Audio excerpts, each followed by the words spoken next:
Good morning, good morning, good morning. We got an absolutely packed show for you guys today. Yep, coming up, Hunter Schwartz, Adam Halberstad, joining us to break down the psychology behind why some people consistently crush their morning routines while others, well, let's just say they have a very intimate relationship with their snooze button. Hey, you know what we're all about here on the show?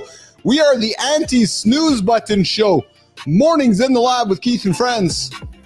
The only morning show to help you guys get your ass into bed and get after it every single day. We're talking the science behind beating the snooze button, why top performers choose stability over comfort, best strategies from people who never miss their morning routine. Good morning, Adam Holroyd. I see you there in the comments. Quick reminder to everybody showing up this morning throughout the show. This is an R-rated experience. Yep. So either get those kids on the headphones or send them to another room. We keep it real here. Good morning, Fontana. Lots of love and prayers coming your way, brother. I know you're going through a difficult time right now, so just passing some love your way, my friend. Keep up, get after it, and keep that heart moving in the right direction. Keeping it real.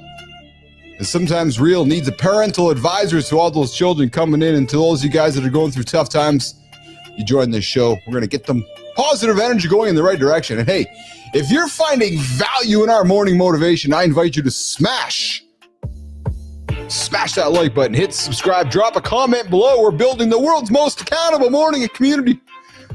Wake up with us every single day, 8 o'clock Eastern time, right here on YouTube, over there on LinkedIn. Yeah, over there on LinkedIn, over there on X. And of course, not exclusively, also on Substack as well. We got John Andersen today. Marty's on a void here today, busy with some stuff over at the Golds. But like I said, we got some great guests showing up on the show here today. Looking forward to some great conversations, getting after it throughout the show here today. So Jimmy, I see the man has got his coffee mug ready to go. Let's bring up the man of the hour, Mr. John Andersen. What's going on, brother? What's up, brother? How are you this morning? Fantastic. How are you? And hey, before you get into it, I got your message yesterday. I was connecting with the buddy across the pond, gave you his number. I think I saw something this morning on my LinkedIn there. I think that he might be reaching out to you here today. So perfect. Yeah. Yes. It's someone, when it comes down to it, if anybody listen, if I give you a way to contact me outside of social media, that means that I'm interested in speaking with you. Yeah. If I say, drop me a message in social media, that means I'm dropping you in there with the other thousands of people that are reaching out. And so I'm really just trying to avoid some sort of a miscommunication or mistake. Dropping truth bombs from John Andersen this morning on Keith and Friends, how reality actually works. Hey, Johnny, speaking of truth bombs, I want to quickly offer something up to you. Maybe you have some words of comfort for our good friend Joe Fontana. Joey had what's happening? Yeah, Joe, I got a text from yesterday afternoon from Joe. He lost a family member yesterday, and he had a family member pass. So as you heard me say to him, I wanted to offer some condolences and some sympathies. And as you always say, don't let a good tragedy go to pass. So I guess what we want to try to find from this, Joe, is however this come to light, I guess the hope. I'll just share how I spin this stuff. Yeah, please do, John. I spin it. And granted, maybe this works for you, Joe, maybe it doesn't, but hopefully it can help somebody out there. Yeah. I have a big faith. I'm a strong believer.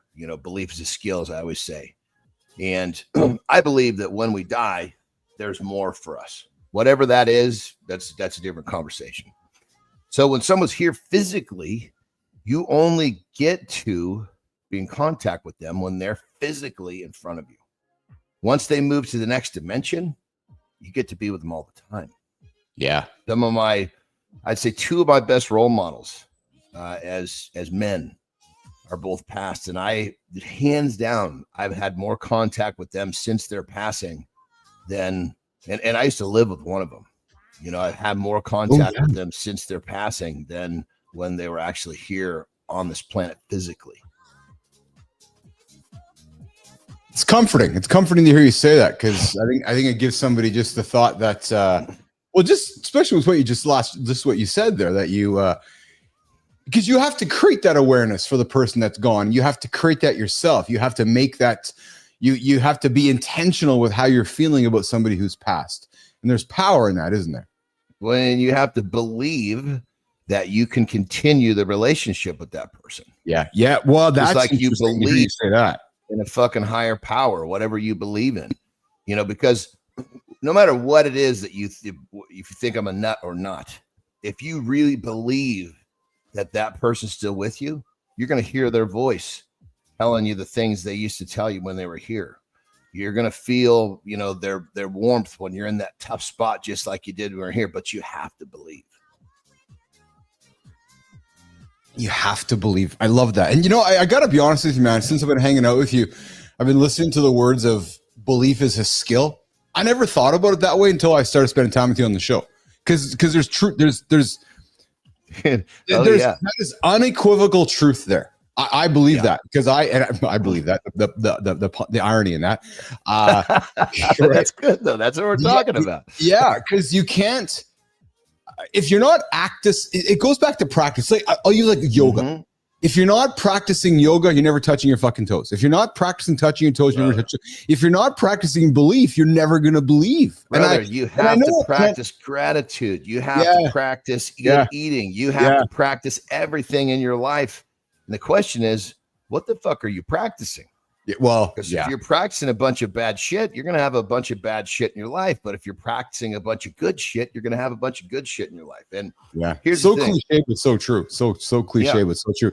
And I think that anybody, real quick, last thing I'll say is just about anybody, no matter how much of a sourpuss and a negative son of a bitch they are, I would say that just about anybody would have to agree that if you don't believe in yourself, you're going to have a difficult time getting what you want, being happy. The list goes on.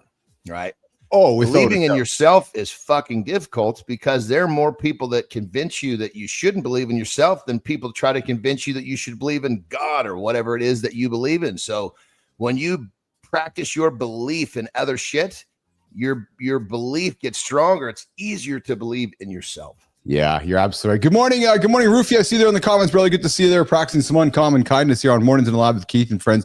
And Johnny, it's funny to hear you say it because as I'm building this thing, and even when I was building ICUC, a lot of people want to drag you down because they don't believe. So when they don't believe, their goal is to drag you down if they don't believe, right? You know it because you've gone, and I know you've gone through your journeys, and I know you just shut everybody out, and so do I. I absolutely unequivocally just shut everybody out. I was at an event on the weekend, and I was spending some time with some folks, and you could see when folks are just kind of listening to you, but not actually listening, right? Or pretending they're paying attention because they're just, this guy's got a big vision, but he just blows smoke over his ass. Okay. And then I remember when I was building ICUC, John, and then I sold it. They're like, because you didn't see all the hard work I was putting in. No different than when you woke up one day winning things or going to Japan or getting on stage doing some bodybuilding stuff or World Strongman. People only see what's in front, and it's the same folks that are doubting you along your entire journey, man. It is so unequivocally true. And one thing that I would say to that, which makes this whole drill a little easier, because the last thing you need to do is engage in someone that doesn't believe. That's a waste of your energy. You have to put that energy forward. So I'll make an example. I had a buddy of mine. He was also a pro strongman, and he lived close by as one of my training partners. And he came over for dinner one time, and I had just transitioned out of strongman into wrestling, which was like, what the fuck are you doing? I mean, even I said that to myself a couple of times when I was first making, and we're having dinner, and he looks at me and he goes, you could see that he was having a hard time believing in it. He goes, you really think this is going to work? And I said to him, you know what? It's going to be interesting to see what happens. Because at that point, the conversation's over. He was a buddy. We could have talked about that all fucking night. I didn't want to entertain all the things that could have gone wrong. I just booed. What I'm getting at is acknowledge that person. Yes. Because if you don't fucking carry through, they're going to be right. Yes. Well, acknowledge that person. Let them know, hey, you might be right, but I'm going to try anyway. Over. Done. You wasted one fucking short phrase on that situation. Now you're moving. I'm gonna try anyway. I love that. That there's so much truth to that. Especially when you say you might be right. They're acknowledged. How do you what can they say after that? Yes. Hey, your handle with Keith and John here on Mornings and Alive with Keith and Friends. I see you there in the comments. Cody, good to see you there, brother. Good morning, fellas. Terrific Tuesday. Yes, it is. Don't have to attend every fight I'm invited to. Oh, that's wonderful. Yeah, you can show up with a fight and just watch. And what I love about the idea of as a fight, you can use your words to actually not have the fight, and you can practice love and kindness. Brother, let me just say one more little thing. Yeah. So Terry, which obviously knows this my wife, and we really have these long stints without having fights. Well, anyway, she was raised in a household with lots of yelling, and they raised their voices. Yeah. And I was raised in a house where nobody raised their voice. That just wasn't a part of how we lived. Yes. And so, she's also quick-tempered. I'm not. So when something goes down, she's going to pop, and she's the first one to say she's hot-headed, right? And she'll start, coming. I hate to say coming at me, so I'm going to sound like a bitch, but she'll start coming at the situation. Of course, I'm part of the situation. Yes, right? Yes. And I'll just say to her, I said, honey, I'm not disagreeing with you. So it's very difficult for her to stay in that state. Well, yeah, because you're not disagreeing, and when you make it disagreeing, I'm not fighting with you. I'm not disagreeing, and I just keep saying that in that tone. Versus if I was like, if I came back in the tone that matched hers, now all of a sudden it's going higher. Because you're not trying to pick the fight. It's something that even Christina Flynn reminded me of a couple of times when she was hanging with her wife, and she said when her and her wife were going through a tiff, and Christina was clearly the one being the initiator. Her wife would say, "What are you doing right now?"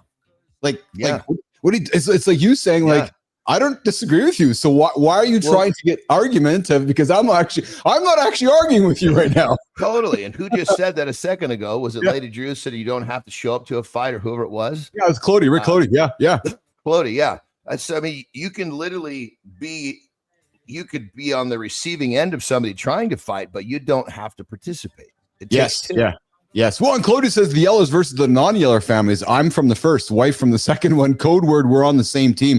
And Rick, that's the same one that I use too. So sometimes when Lauren and I are going through a conversation, I'll pause and remind her, go, hey, we're on the same team here. Like, we're both trying to go in the same direction. So just slow down. Let's wonder what our words are, and let's recognize what we're trying to get to. Maybe we're both kind of feeling differently on how to get there, but we're on the same team trying to get there. So let's stop trying to fight about it.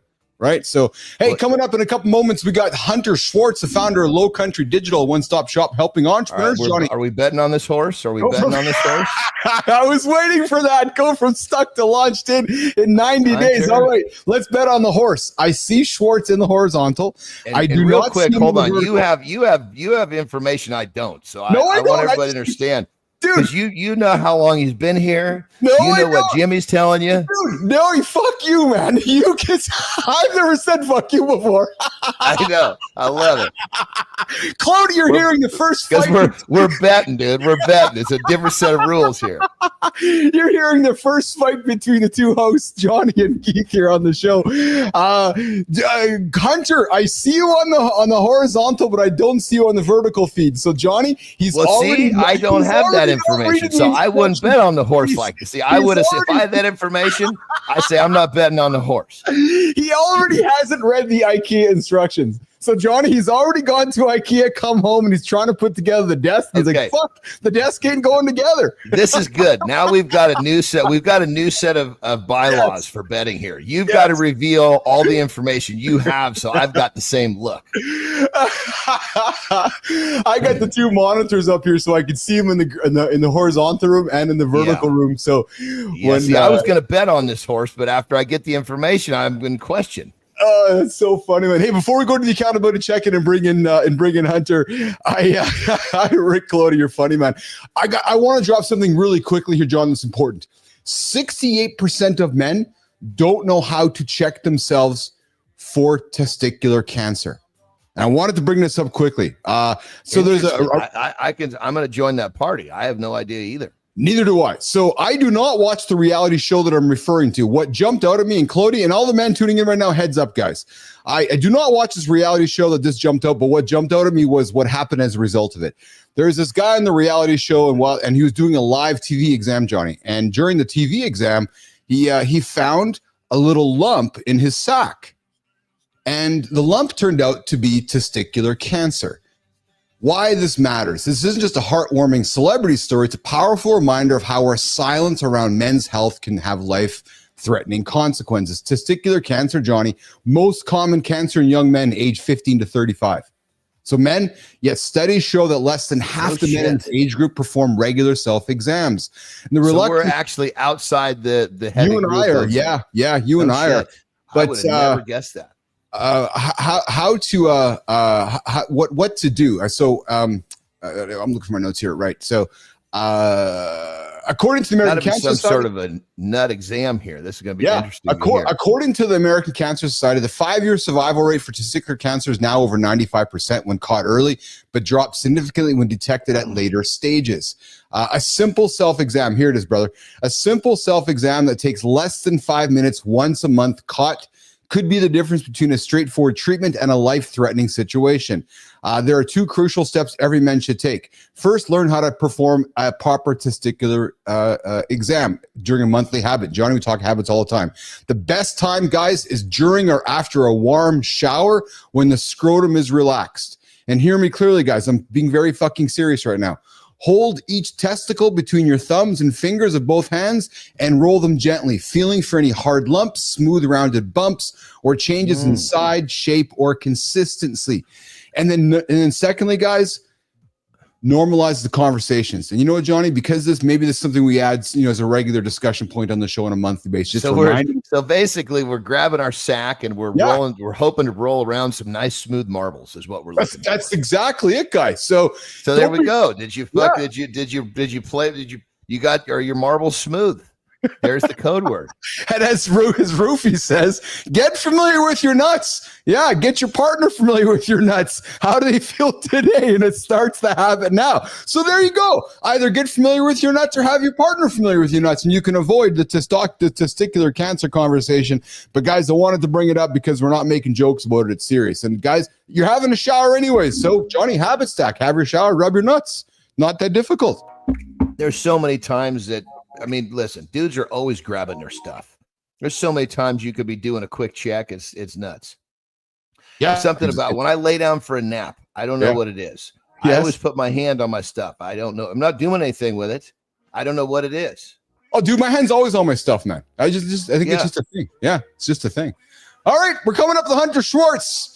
Jimmy, let's get the accountability check. And we got Fit Presenter coming in with, I'll never forget that video in health class. Then they passed around some novelty scrotums for us to feel the tumors.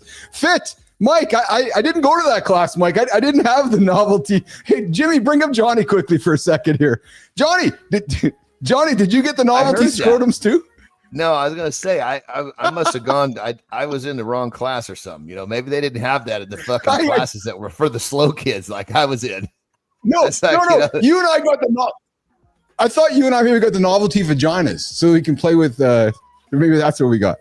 Dude, I was in the fucking class where they're teaching you how to fucking write your name on a fucking letter. Okay, you put the person that you're sending it to in the middle and you put yourself up in the top left. Let's do this 30 times over the next month. I must touch my nuts. I must touch my nuts. Yeah, read my name up in the top. My nuts. We now have the topic. We're bringing McQuillan back on the show. It's going to be a nutty topic with Mike McQuillan in the future. Oh my God. Jason Brophy, I have my girlfriends do weekly checks. Yes. See, we got the testicular conversation. And Adam Howard missed that day as well. All right, let's do the accountability check-in. Hey guys, are you not having all the answers hold on. Boom, boom, boom. Rewinding it all. Not having all the answers used to wreck me. I thought I had to know everything. Yep, true story. Have a plan, be decisive, never flinch. Otherwise, I wasn't a real leader. Otherwise, I wasn't a real man. Maybe I wasn't enough, but that weight, it cracked me.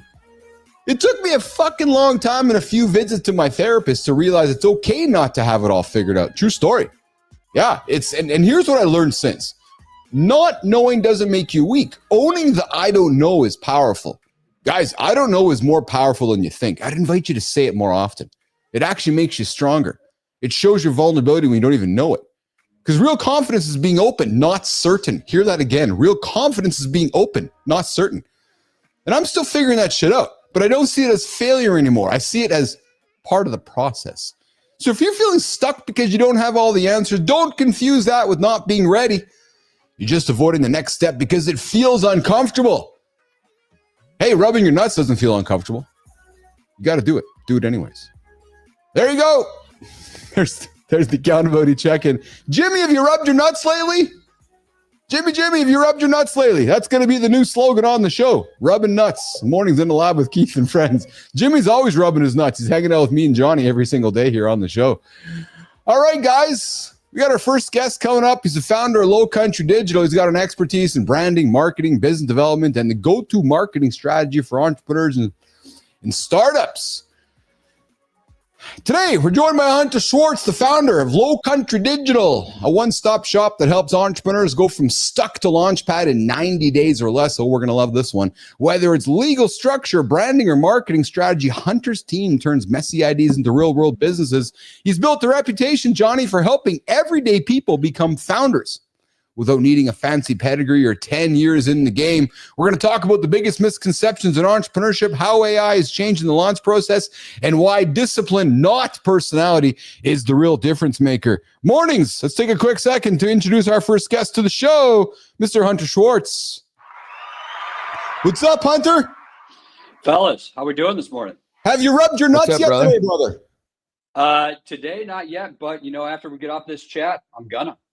It's an important thing we always got to do, man. We got to rub our nuts. And I'm thinking, my brother, you fall into the demographic of the nut rubbing category because I'm thinking you're probably a couple years younger than Johnny and I, my friend. I'm not a nut rubber. What'd you say? What did he say? I missed that. Double negative. I love double negatives. I'm not a nut rubber. Just like you guys. Hey, we lay down in front of the TV. We're taking the load off. Hands are going straight to the package, baby. I don't know what it is. I don't know what. There's just some comfort there. There is. Yeah. What is that? It's just, and look at all the artists that get on stage and just hang out with their nuts. Eminem, Michael Jackson. And I'm actually being serious. There's guys go on stage and we just want to hang out with our nuts. That's it, baby. I don't know what it is. So Hunter, where are you joining us from today, brother? Charleston, South Cackalack. Y'all familiar? No, actually, where the hell is that? Is that South Carolina? It sure is, fella. Oh yeah, there we go. I've never heard of Cackalack, but I kind of got that. There was enough of a description I could take a reasonably good guess. You got it, man. You nailed it. Oh man, so Hunter's background is in sales and biz dev across wildly different industries. Johnny, engineering, SaaS, government contracting, staffing. His pivot into branding and digital feels like an unexpected career plot twist. Hunter, what got you there, man? Yeah, so back in 2020, I don't know if you ever heard of COVID. Was that some? I remember that thing. Yeah, it kind of happened in the world, eh? Back in the day there. I was living out in Scottsdale, Arizona, and there wasn't shit to do, really. I mean, Arizona never really shut down, but golf was booming. So a couple buddies and I started a real casual meet and greet networking group called, at that time, it was called COVID-18.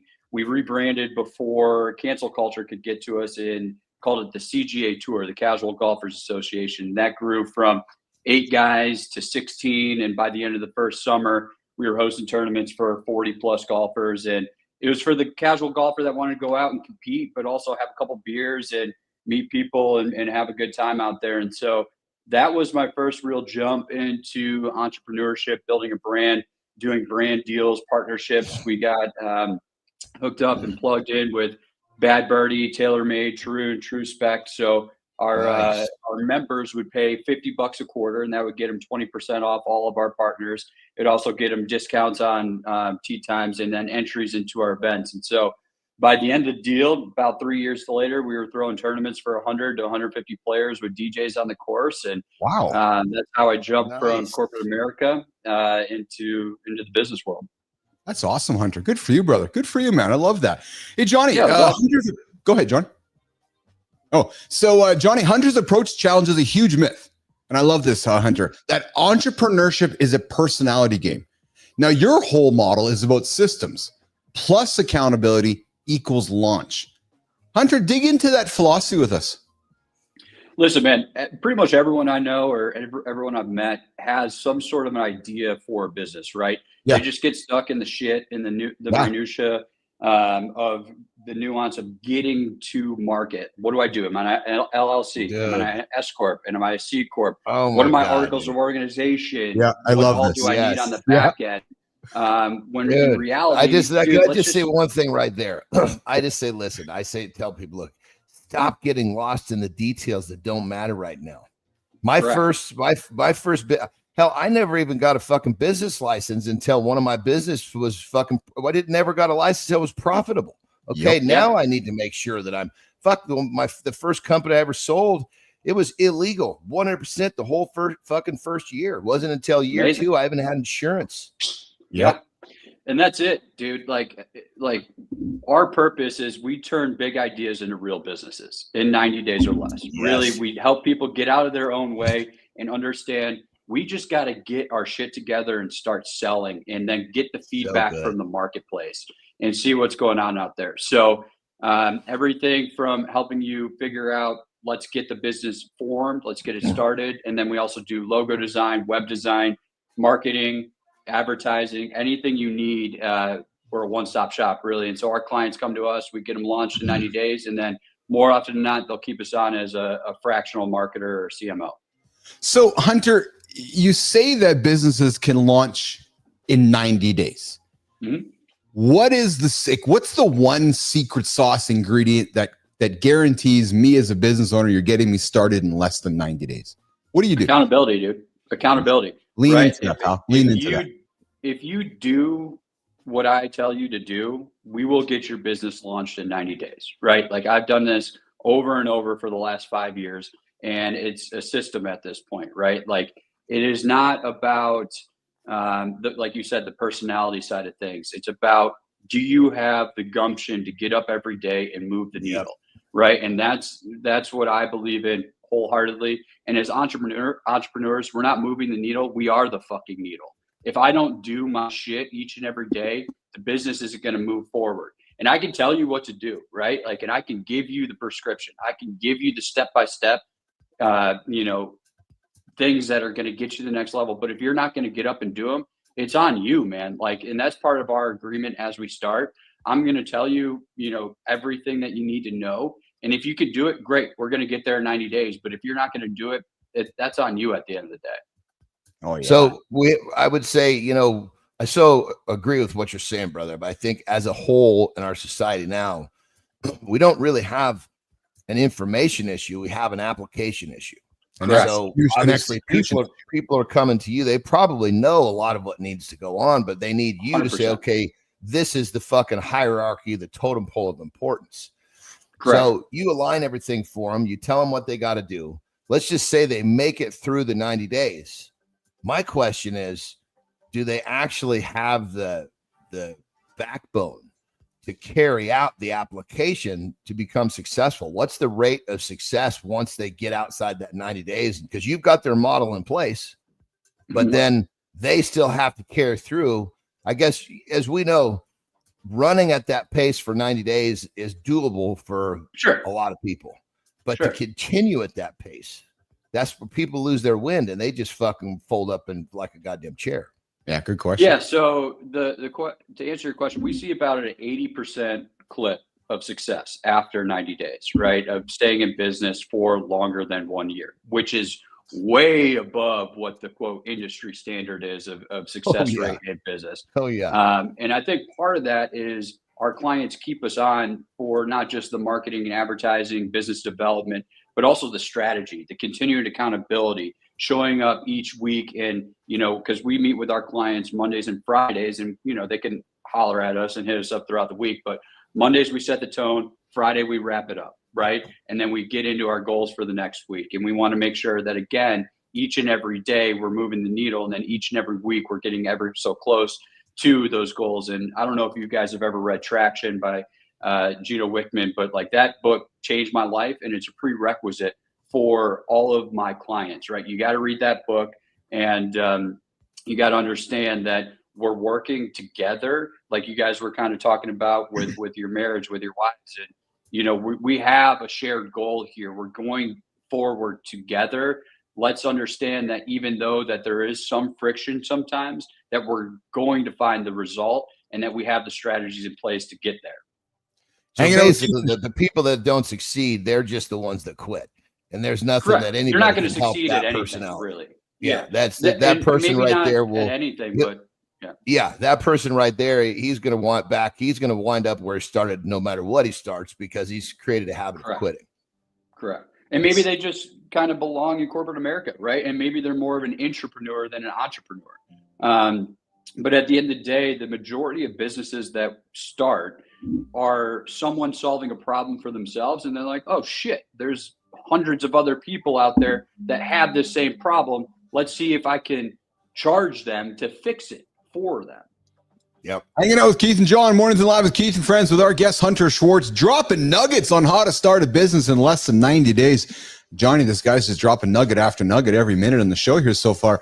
Hunter. Real quick, I just want to make fun of something real quick. And brother, because I so support everything you're about, Hunter, but you see these goddamn commercials and they're about LLCs and all this stuff. They're like, just if you want to start a business, just take the first step and get your LLC. Oh, what a fucking hustle that is. Don't even get me started. Jesus Christ. Bro, you could do it for free. Like a filing fee in your state and get a registered agent and off you go. But when it comes down to it, that would be the last thing that I would tell someone to fucking do. Oh, fuck. You know the last thing I tell someone to do too? I had a guy come to me a couple months ago. He's like, yeah, Keith, so I'm sitting down starting a business and I've been spending thousands of dollars on patents and licenses. I'm like, oh yeah, what have you sold yet? Nothing. Fuck, man, stop. The only person making money is the lawyers. Stop the fucking patents. Dude, it's productive. The productive procrastination. People don't understand something, and then once you sell something, then go think you might need a patent. But it's just go and fucking. And here's the funny thing too. But I'm gonna weave in OpenAI for a quick second. Here's the conversation that happened in a way, and actually, here's the conversation that happened at Uber years ago. Okay, so we want to disrupt the taxi industry. Yeah, but that's gonna fucking disrupt societies around the world, and we're gonna get sued to death. That's okay. We're gonna create an entire war chest of money so we can set new precedents out there. Correct. Same thing happened with OpenAI. We're going to get sued for fucking copyright. That's okay because we need to reset the precedents out there. So what I'm trying to say, guys, if you're worried about your fucking patent, it's actually not that important. Go and sell a bunch of fucking business. And then when it becomes important, you might want to go consider a patent, but don't get distracted on the bullshit. Hunter Schwartz, what happens when somebody walks into your office and they say, hey, I got an idea. Then they stop. What do you say? See you later, walk out? Or do you say, come back with your plan? And I'm being serious here because everybody has an idea, but the hardest part is to execute. So what do you say when somebody says, I have an idea, I want to get started? What do you take them there, Hunter? Yeah. So the most important thing is I want to do a little more research on the person, right? And I want to know who they are, what makes them tick, what gets them fired up, what gets them out of bed in the morning. Because again, like pretty much everyone's got an idea for a business. Yeah. But for me, it's more about, do you have the balls to get out there and get it done? Because I'm not going to lie, I turn down business probably once or twice a month, right? Of someone that comes to me saying, hey, and it's not because the idea is shit. The ideas are usually good. It's because the person is shit and maybe they're not in a part of their life where they have the ability or the time or the desire to take it to that next level. So for me, it's not necessarily about the idea. Yeah, everyone's got an idea for a business. That's great. Awesome. Let's start there. But do you have what it takes to get to that next level? Do you have what it takes to do the cold outreach, to send those emails, to get in front of people and make sure that you're going to move the needle even when you feel like shit, or if you got an upset. It's like a character evaluation, correct? Yeah, you're evaluating a character. Correct. It's more so like, again, we can make the idea work. And also the other thing is the first idea is never usually the actual business itself, right? There's always a pivot. There's always something that you get feedback from the marketplace and you're like, okay, let's kind of explore this little pivot here.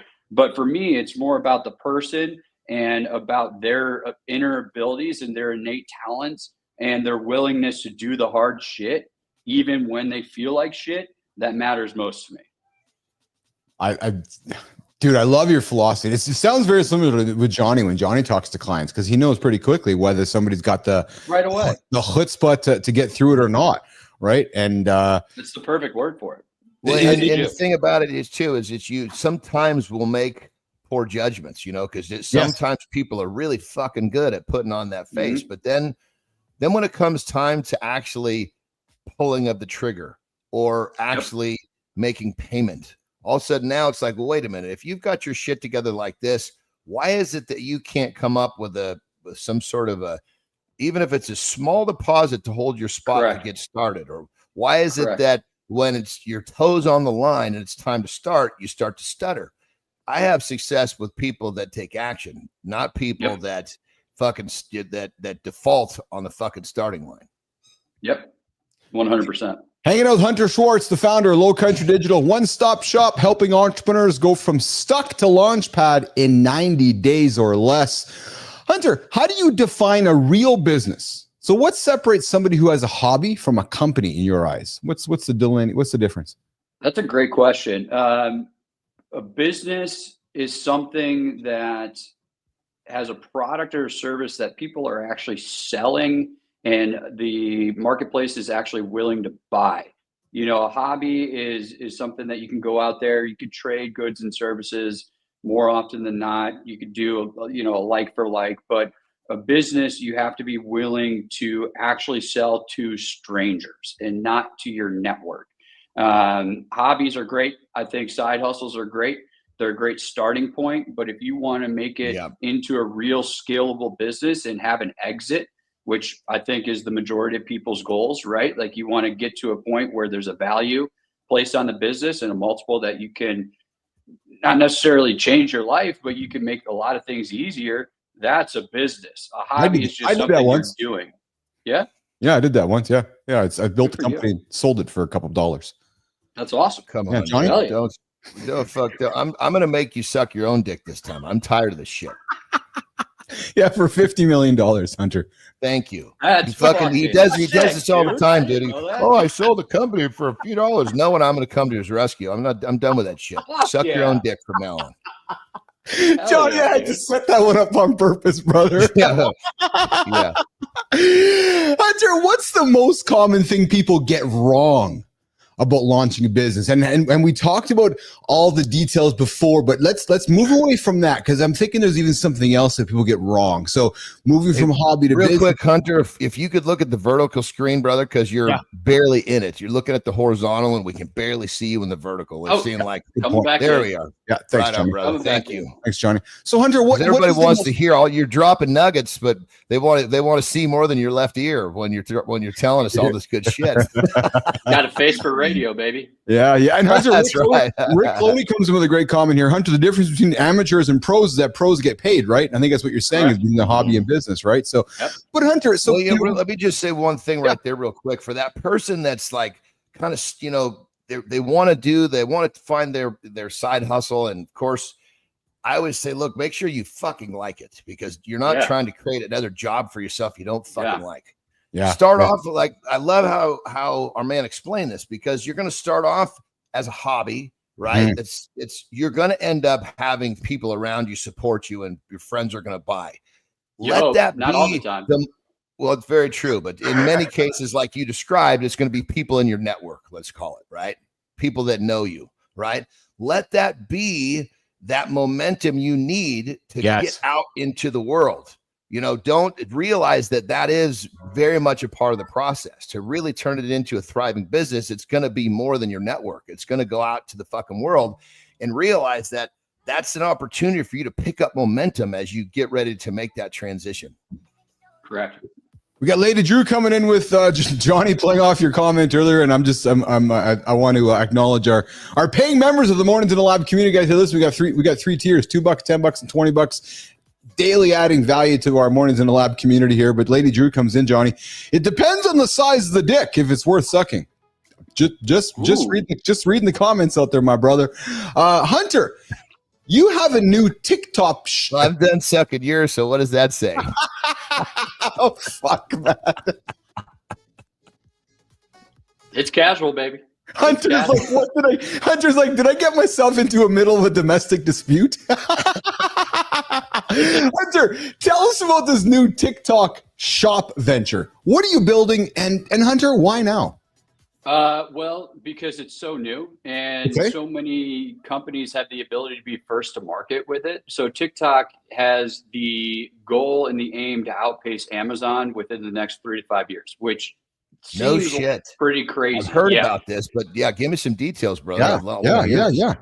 Yeah, so it seems pretty crazy. One of my good buddies, Ryan Richardson, back out in Scottsdale, we actually met through the CGA tour. He was one of our great members out there. He has a supplement company and they're actually kind of getting into the skincare side of things. And they were one of the first companies on TikTok Shop. And he has been invited to a number of different summits where they're getting great intel on what's coming down the pipeline for TikTok Shop. So an interesting stat is in China, large country, obviously, where TikTok is founded, 80% of the purchases come from content creators that are live on the platform, right? So they're live selling different products and things like that.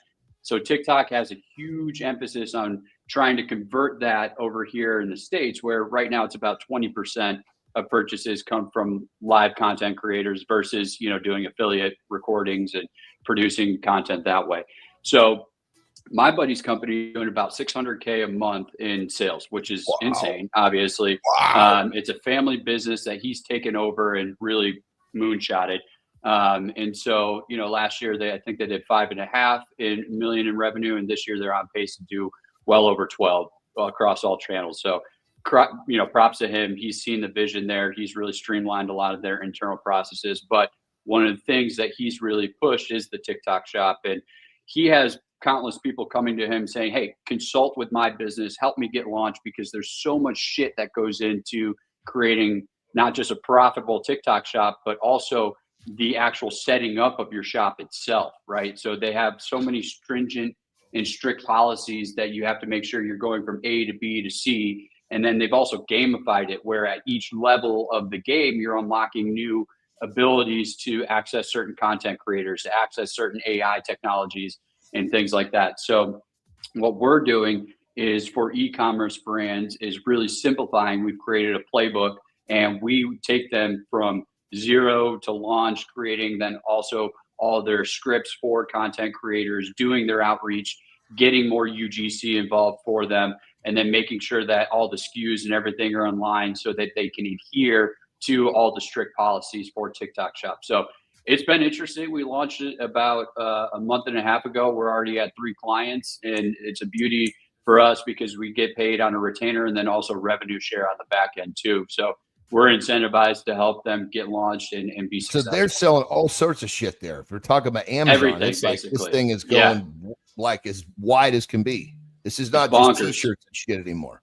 Correct. Yep. You're forcing me to kind of reveal some of what's going on behind the kimono here too, Hunter. So Johnny, one of the things I've been playing with in our playbook for the show here is maybe launching some live shopping segments as well. Because we are live and because, we have an audience, we have a building audience and Hunter, a building audience of men. The ability to do this in front of men and sell product is certainly intriguing to me, Hunter. So perhaps it's a conversation we might want to continue having along the way. Hanging out with Hunter Schwartz, CEO of Lowcountry Digital, myself, John Andersen. Roofy, you're back, my brother. You got blown off for your 930 blew you off. I'm sorry about that.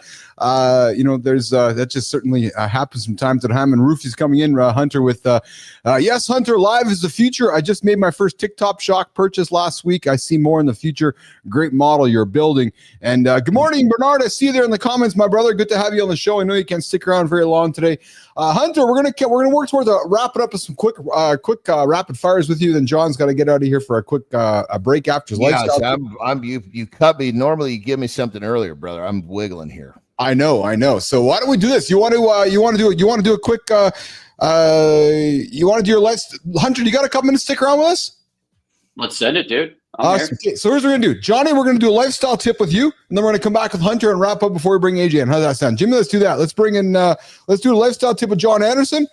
It sounds like this, so that Johnny can go for a piss, check his testicles, and then come back. I've actually got to do more than take a piss this time. Oh, get after it, Andersen. Get after it. God damn it. All right.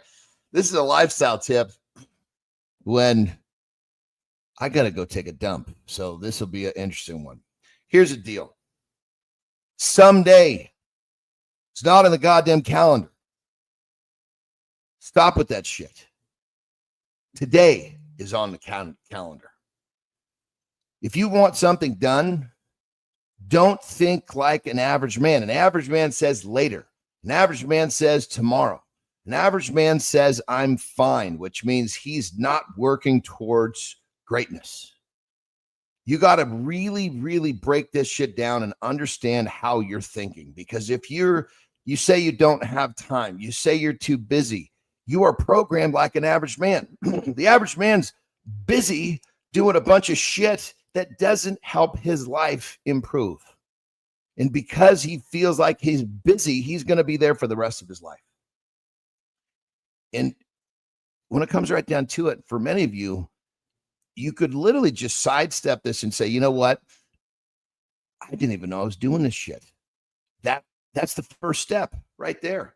You could even say, it's not my fault if that makes you feel better. Doesn't matter. Don't worry about the past. Worry about right fucking now. And someday and later, and I'm busy and all this shit is the stuff that you've got to recognize. If you're using these phrases, if this stuff is coming out of your mouth, whether you realize it or not, you are behaving like an average man. If you want to be average, then keep that shit rolling. But if you're here and you're watching this show, the odds are you want a little something more. It's the first step, just like an alcoholic. He has to admit he has a problem. Well, you have to admit you think like an average man. And if you do that and you register what's going on, you can make the change. And when you make that change, you're going to change your life. Rock and roll. Average man, or are you an above average man? Really, the question's up to you. Look in the mirror. How's your day starting? Johnny's going to sneak out of here for a quick little break, my brother. Yeah, cut me loose, babe. Back with Hunter Schwartz, CEO of Lowcountry Digital. Great message from Johnny there, guys. As you're starting your day today, ask yourself the question. Someday, one day, average man, real man, getting after it. Hunter, if someone listening today has an idea but feels stuck, what would you invite that person to do over the next 24 hours, my brother? Try to sell it. Find someone that is within your network that would take a call and pitch them. Regardless if you actually make the sale or not, getting that real-time feedback and going through that role play experience is huge. It's invaluable. Going through the role play experience. Yeah, I like that. Hunter Schwartz, CEO of Lowcountry Digital. I got some rapid fire for you, brother. Let's get after it together. Favorite business book of all time? Traction. One business tool you swear by? ChatGPT, obviously. Website or logo? What should come first? Logo. Is websites needed in 2025? Yes. Tell me why. Social proof. Someone's got to be able to go and see that you've taken the time to put the brand together, that they can read your message and understand who you are. Interesting. I don't fully agree. Favorite way to clear your head? Go for a walk with the dog. Oh, what kind of dog you got? He's a mutt, dude. He's a husky, pit, Doberman, bulldog, all sorts of different shit. Love it. Hunter, I love you, man. You're awesome, dude. I'm just telling you right now, just straight up, I'm a fan of yours. Launching or scaling, which excites you more? Launching, because we can scale anything. Yeah. Why? Well, launch shows that we have what it takes to get to market. Scaling just requires certain systems and getting shit in place. If we can launch, we can scale. Dude, what's one belief or mindset shift that completely changed how you, Hunter Schwartz, approached business and life? Accountability, holding myself accountable and making sure that we start there, because if I'm doing the shit I need to do, and if I'm bringing my whole self to my business, to my marriage, to my friendships, to anything else that I'm doing in life, then it's going to make the world a better place. Oh man, that's wonderful. You know, I did have an extra question. You talked about accountability. You've dropped that word a number of times on this show. We are all about accountability on this show. Why has that word stuck so much with you, and why do you lean into it so much, and why do you think so many others struggle with that word, Hunter? I think because we've been conditioned to think that it's not okay to fail, right? I think for us as men, and for us especially as leaders, we have to put on this brave face that we're always going to get it right. But for me, it's not about getting it right. It's about executing and understanding that if I don't get it right, I'm going to learn from it. And the only way you learn from it is by taking that accountability and understanding, hey, I fucked up here. Let's be a little bit better moving forward so we can get better and grow. Because if you're not trying new shit and if you're not getting out there and pushing yourself, you're just going to be in the same place you were yesterday. It was kind of like the tip that John was talking about. Like, is it a now thing or is it a later thing? If it's a now thing, go fucking do it. Yeah, I'm with you. Claudia's coming back, and Hunter is a Vikings fan. Oh, hold on. I'm not a Vikings fan. I'm a big Justin Jefferson fan. I'm a Buffalo Bills fan. Born and raised upstate New York. So I got to set the record straight. I'm a big Justin Jefferson fan. That's why I got the helmet. It's interesting because that's actually part of Rick Clody's comment. And I can see Rick laughing right now. He's like, Hunter's a Vikings fan. Apparently he's not, Rick. How's my man Justin Jefferson doing? J-Jets, LSU fan here and now Vikings fan due to him. So there you go. There you go, Hunter. You got Clody coming in. How's J-Jets doing there, pal? I mean, he's obviously one of the best right now. I mean, he's getting paid like it for sure, as he should be. The guy doesn't drop the football ever, and he knows how to find the end zone.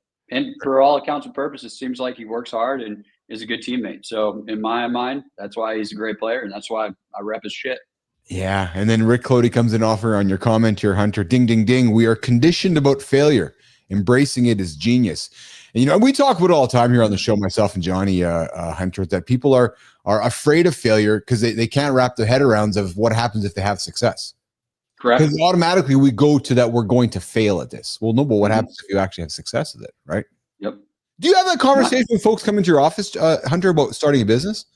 Certainly, yeah. And I think a lot of people, again, come from – the majority of folks are coming from the corporate world where they don't have a lot of freedom. And one of my clients the other day actually asked me a really interesting question. She's like, how do I know when my day is done? And I was like, oh, interesting. Because as an entrepreneur and as a business owner, there's always more you can be doing, right? So my tip to her was, create your absolutely non-negotiable top 3 things you have to do each day. And then do 2 extra things, and then do 1 creative thing that's just fun for you to do, and then hang it up, and then create your list for tomorrow, right? And if you get your 3 non-negotiables done, if you do 2 little extra things and you do 1 thing for the business that's fun and creative, you're going to move the needle. Hunter Schwartz dropping nuggets this morning on Mornings in the Lab with Keith and Friends, the CEO of Lowcountry Digital. Johnny, I got to say, man, the young men's hung out with us the last half an hour or so, and I'd say that every single word coming out of your mouth was a nugget of information, brother. You were exceptional with value here today, pal. Seriously. Johnny, I don't know if you heard how many times, I think at least a half a dozen, if not 10 times, the guy dropped the word accountability on our show.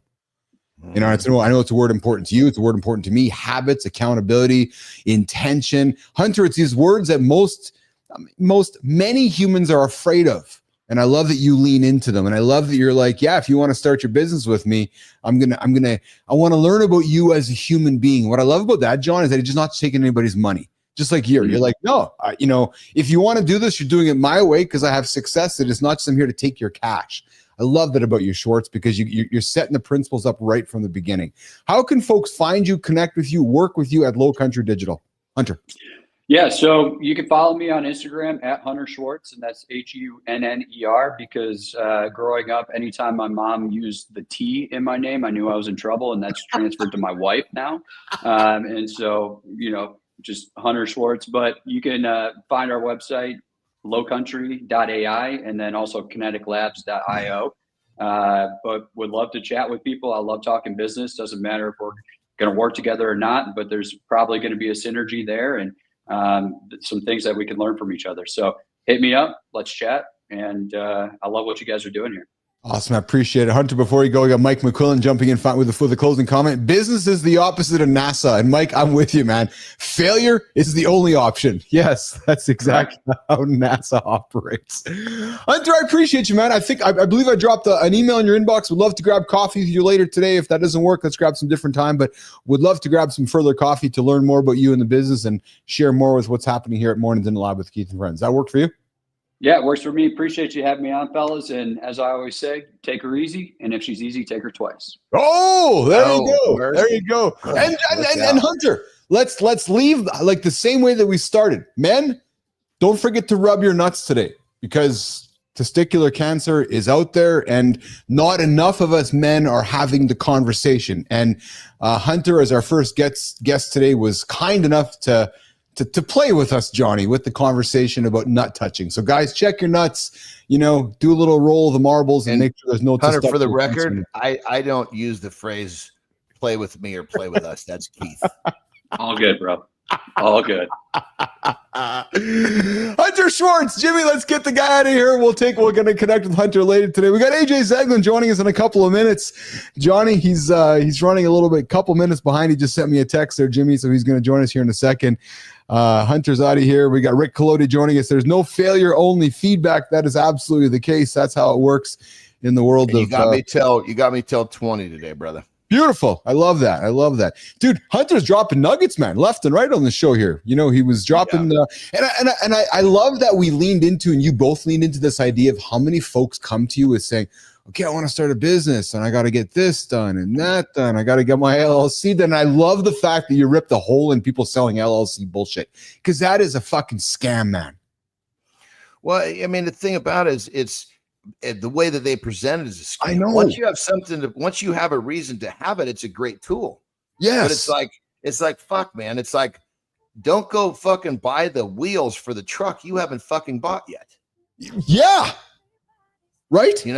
Buy the fucking truck, and then, once you've actually been successful driving the truck and you want to take it off road, then buy the off road fucking tires. Yeah. Isn't that it's a purpose driven scenario. It's not they prey on people's idea that, I'm going to start a business. Well, there's a whole fucking list of shit that doesn't make you feel uncomfortable for starting a business, and they sell those because they know that people will take the fucking easy steps, not the hard ones. I find those, and I don't know what is it. It feels like it's happened like in the last, 10 or 15 years. Like those ads have been all out about just LLCs. Johnny, they remind me of the ambulance chasers that we grew up with, driving down the freeways of North America and seeing the big signs for, get into an accident, and there's the ambulance chaser lawyer, right? It's like I feel like it's the same thing. It's these folks that are just preying on people's lack of knowledge. Actually is what it is, right? It's a lack of knowledge, and it's like, yeah, okay, I'm gonna go get some cash from this guy because this guy has no knowledge. And Rick Colodi coming in with Hunter was rocking some great truth bombs. I'm with you, man. He was dropping some absolutely great truth bombs around the way. We got AJ Eglin joining us in a couple minutes here. We got a couple topics to get into with AJ. We're going to talk about why everything you know about male alphas is wrong, and the silent crisis. Half of men are struggling alone. But Johnny, before we do that, I know that you have never worked a day in a big corporation or a big business, and I respect that. I've never been to a fucking interview before. Yeah, and I love that. So, but I got something on the table here today, because you've ran businesses though. You've ran your own company, you've ran your own gyms, and John, there's some companies that are going through the world today that are cutting middle management. And when you're running a P&L like you have, and you're running a business, sometimes we have to make decisions that we think, okay, we're fucking losing profit, or we're struggling with growing the business right now. So all of a sudden it's like this quick hit is, okay, so doing a role play, Johnny, we're cutting that person, the middle management. And now you got a bunch of people reporting to John Andersen. And then on the face of it, your books look good because, yeah, your P&L is going to go up. When you say got a bunch of people reporting to me, you meaning they just got cut, you're saying? Well, so go with me here. So what happens, okay. So what I want to go with here is that you're running your gym, and you're going through your year and you're looking at your books, you're coming up to a quarter, and you're recognizing that maybe some of the numbers aren't looking as good as they could. So maybe one of your compadres says, and this is a role play scenario right now, Johnny, a compadre of yours says, hey, we should probably cut some of the middle management to get our costs in order.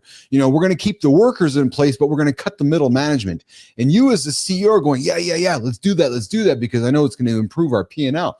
So we go ahead and we cut I real quick right there, I would stop the person talking to me and say, look, just making a fucking cut and staying in this model is a fucking problem. If we want to switch our model, let's switch our model.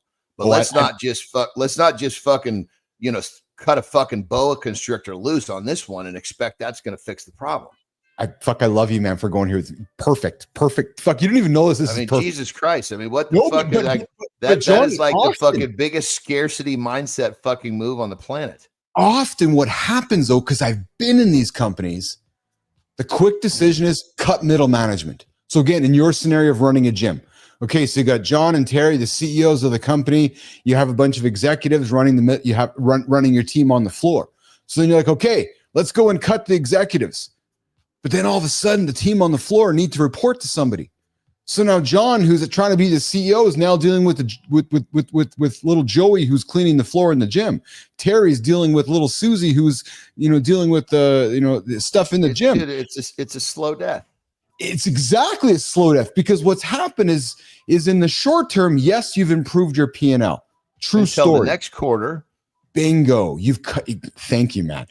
And why I wanted to bring this up is because too often, especially guys that tune into the show and guys that are part of this demographic that are leading companies will go, okay, we're making a cut, we're improving the P&L. But what we often forget is, because I hear what's happening, Johnny, you're going to me in the future going, why the fuck's this kid coming to me all the time about cleaning the dumbbells? Well, because we don't have a middle management there. But Pete, my time is more important than getting on the floor and helping this guy. So what often happens is that you, as the value-led CEO, Terry is the value-led CMO, and me as the value-led COO, who are supposed to be driving the strategic direction of the company, now get sucked into the day-to-day parts of the business because we got rid of the middle folks. And yes, we've improved the P&L in the short term, but the long-term, strategic disaster. So I'm glad that you brought this up, that somebody coming to you saying, let's do this. You're like, hold on a fucking second here. Yeah. No, I don't think that's the right approach. Well, okay, there's a problem to solve. Yes. So how do you want to solve the problem? Well, okay, this model, this structure that we're using is clearly not fitting the bill of what we're after. Yes. So rather than just fucking squeeze this model, let's fucking move to a different one. I mean, I went through earlier this year. I was basically testing a model of I remember I was doing all the interviewing in the beginning of the year. Yeah. Right? Yeah. I remember. On yes. paper, that fucking model looked like it was going to be just a production machine. Yes. The issue in reality it was there was too many moving pieces. Yes. And because those moving pieces kept fucking jamming on each other, and if it didn't work, if it didn't actually have a nice smooth, I don't know if it wasn't nice and smooth, it just fucking froze. Oh, there's too much friction. Okay, there's too much friction. Yeah. So it's like, okay, we've got to move. We can't just, okay, let's not just tweak this model. We realize, okay, this model has, again, it looked fucking great on paper, but it just doesn't do what it's supposed to do because the human error involved fucking freezes it up. So we switched models. Yes. I didn't just sit there and fuck it. Okay, well, let's just adjust this. The fuck. If you want to make progress, you've got to be, what's the phrase? I can't remember what it was, but it was actually Dan Pena. He's quick to move, but he's also quick to make a change. Yeah. Well, there's the phase of hire slow, fire fast. Often, right? Because often when we're bringing employees on, we dilly dally, we jerk around, and we know the truth of that person, Johnny, but we keep giving them another chance, which is not fucking. Well, it's not even the employees I'm speaking about. If you're testing if you're testing models, if you're testing different principles in business, okay, you're going to see pretty fucking quickly if this thing's got traction. Yeah. If it's okay, wow, okay, this there was a little bump here. Well, could that actually really fucking bite for me? Or is this thing's just sitting here spinning its wheels? Don't fucking waste any more time with that. Move to the next model, move to the next option. There's so many different ways to structure how you want your business to be. You've just got to have you got to think outside the box. And some of the things that I did, Johnny, when I was running ICUC, and I want to even bring this back to our conversation with Hunter, was, often we get caught into the micro details of bullshit that isn't relevant. Right. Or making quick decisions. AJ, Jimmy, I see AJ there. We're going to wrap this conversation. I'll bring AJ here in a quick second. But Johnny, what I've learned is that, let's evaluate before eliminating. So evaluate, right? Carefully assessing strategic operational contributions, right? And then once you're evaluating, then you're going to decide if you're going to eliminate, and then enhance rather than remove, right? So as you're talking about the model, right, what are some things you can enhance before you're absolutely removing structure or from the business, right? And then ask yourself this, guys. I did this all the time when I was growing ICUC, and even today as we're growing this business. Are short-term savings worth potentially jeopardizing long-term goals? Because one of the things that I live in, man, is the world of absolutes. I know December's coming. I know January's coming. And we get around long enough. If you can start living in the world of absolutes, man, your decision-making ability becomes pretty significant, because an absolute, and what I mean by absolutes, it's time, it's months, another quarter's coming. So we so quickly go, I got to make a cut today. Yeah, but what's happening in 90 days from now? Right. So you always got to be judging now towards the future, Johnny. Well, there's a think of it like this, I'll speak in my own sense, right? Yes. I had to lose 10,000 to make my first 100,000. Yes. I had to lose 100,000 to make my first million, and that multiplier just keeps on going. Yes. And if you're always fucking protecting that first, you got to be willing to fucking put that number on the line to take the next step. Yeah. It's so true. So true. All right, John, let's bring in AJ. AJ's running a little bit late this morning, but we love having Eglin in the lab here. Let's bring him up for the last 10 minutes before you got to rock and roll out of here, brother. What's going on, Mr. Eglin? Good to have you here, pal. Always good to have you here in the lab with Shaken. Yeah, what's going on, guys? Sorry about that. We're just a busy morning in the gym, so it's good. That's all right. We always Shit happens, baby. We always get time for the young man, AJ Eglin. AJ, I got something here. It's a big one for us. Oh, before we get into the AJ, and I'm serious what I'm going to say next. Yeah. We kicked the show off today with the study. 68% of men, AJ, do not know how to check or don't check for testicular cancer. So one of the things that we encourage our audience was when you're going for a shower. Hold on, AJ, did you know? Do you know how to do that? I learned today. You don't know either? No, I was just going to say I don't know. I was going to say, I don't think fucking most men have a clue on this. I mean, I was going to say my guess would have been close, but it would have been a full-blown guess. Yeah, same here. I would guess that you're, feeling the old balls there and looking for any sort of unusual lumps or something. I don't know. Yeah, that's exactly what it is. We don't talk about it. And it's something I want to talk more about. And I want to make it more of a foundation we talk about, because AJ, there's between the ages of men 15 and 35, what it was is that, there's a portion of the population that just don't know about it or aren't talking about it, right? So, guys, as you're having your shower today, just feel your nuts, man. Like, just literally touch your nuts and move your hands around. And if you find something that shouldn't be there, please go to the doctor. And hey, if we create that awareness through our conversations, then we're doing our job here.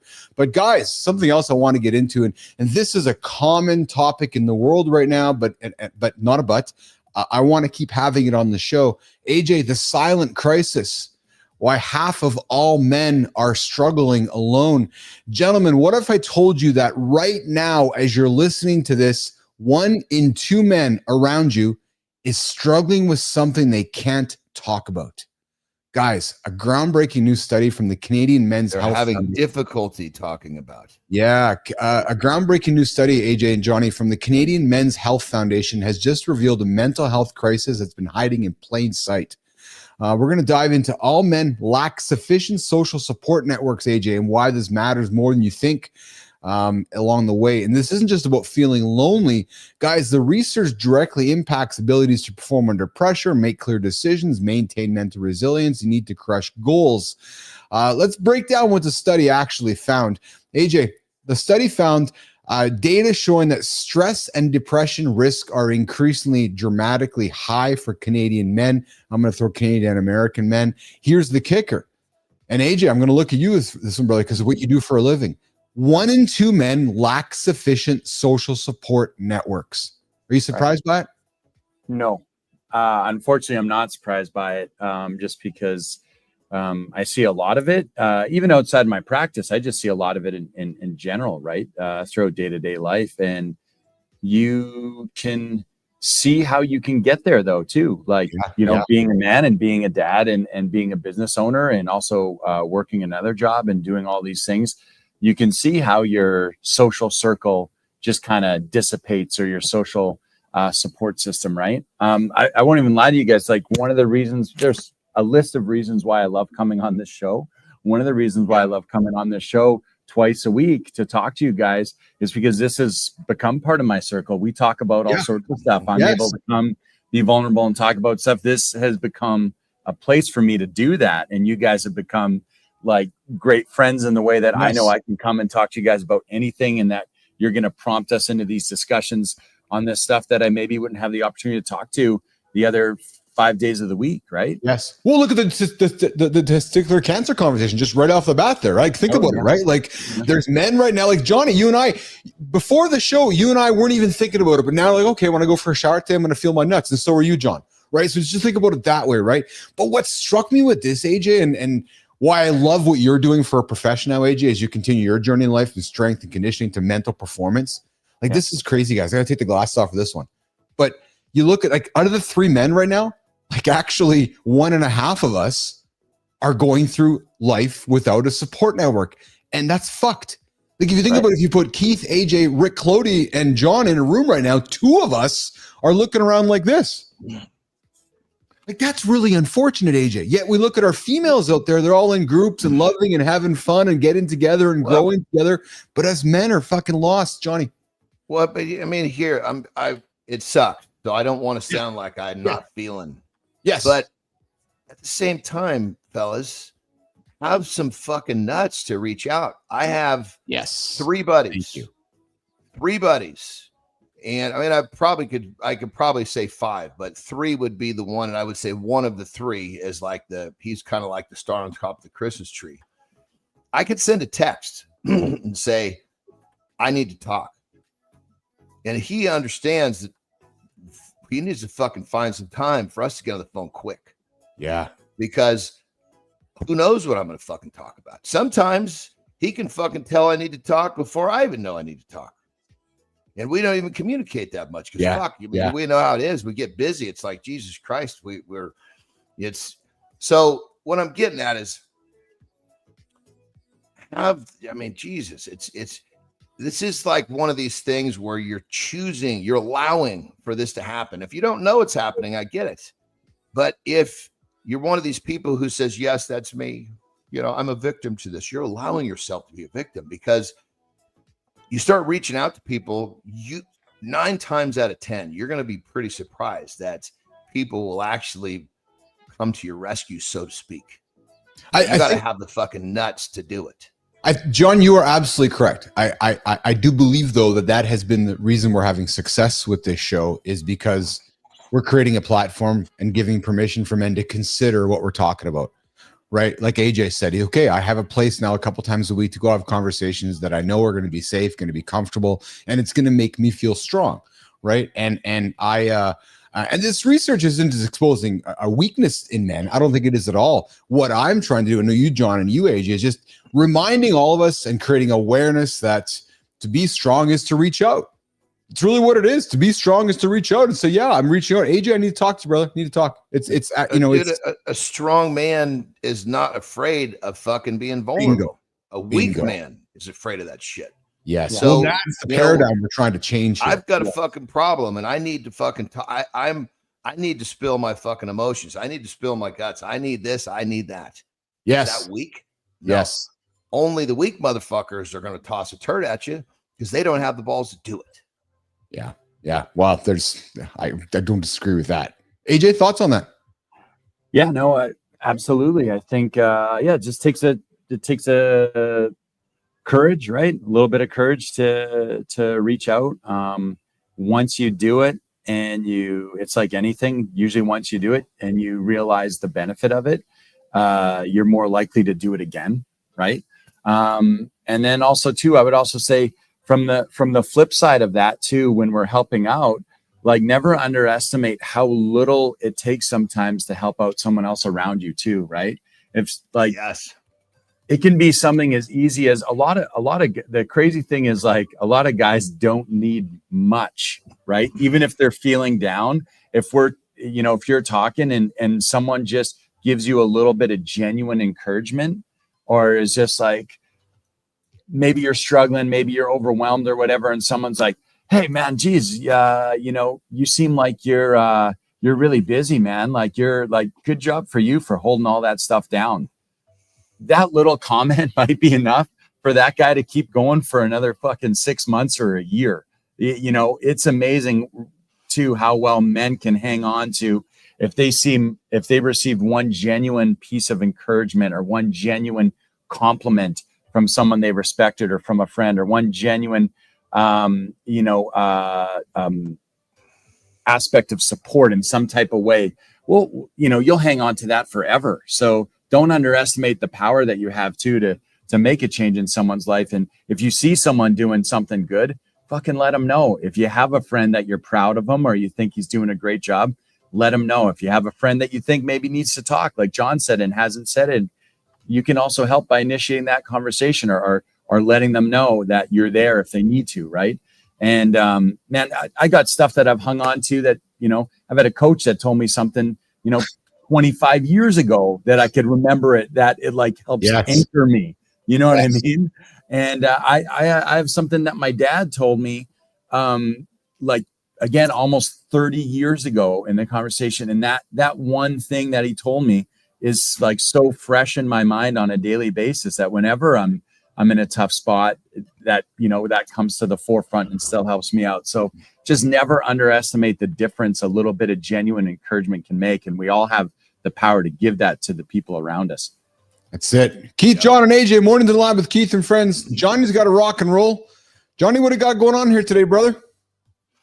Well, I'm actually, I got a little bit of stuff I got to handle for business before I get to my workout. But my training day today is actually going to be power cleans. The whole thing is going to be power cleans, which is going to be quite exciting. I love that.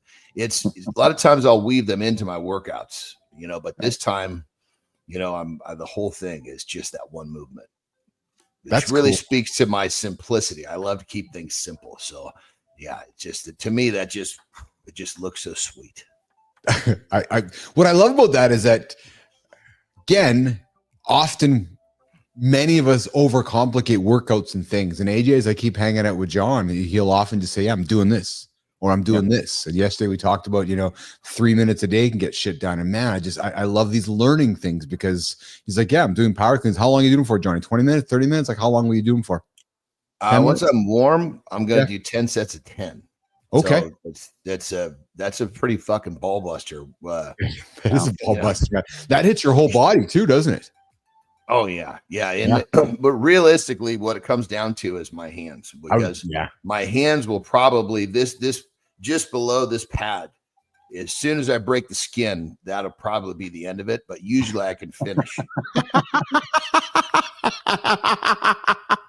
What's so funny? I just love how that's the breaking point. Well, there's always something that gives. There's something that gives. I mean, maybe it's time, maybe it's whatever. But usually on a power, when it's just power cleans, it's going to be one of my hands will start to bleed. One of my, it doesn't really tear a callus because I hold it a little. Look, you can actually see from the last one, or if you can still see the little bit of the bruise from the last one, But once that sucker comes to the surface. Boy, look at my camera. I put my hand up there, focus, and I lost my focus here. But yes, I'm excited. Awesome. Awesome. All right, brother. Will you enjoy your day today? AJ, can you stick around for a few minutes? I want to talk about alpha males. Do you want to hang out with me? Yeah, sure. Yeah. I got a few minutes still. Yeah. Let's do it. All right. Johnny Andersen, I appreciate you, brother. Lots of love from me to you. Have yourself an awesome day. Enjoy those power cleans, and I look forward to getting after with you tomorrow as well.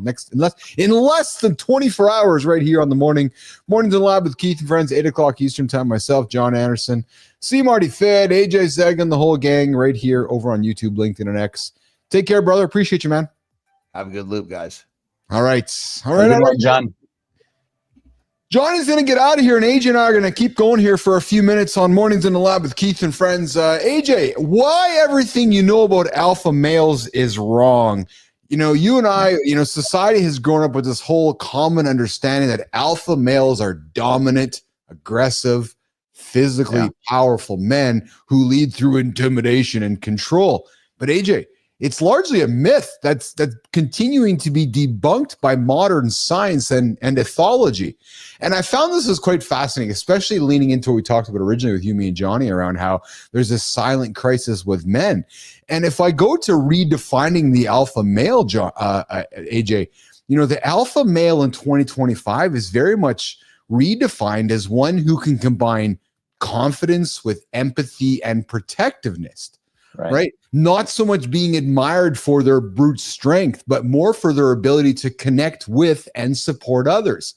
When you hear this reframing of the idea of the alpha male, AJ, what do you think about? What does that tell you, especially as a man of a young son, AJ?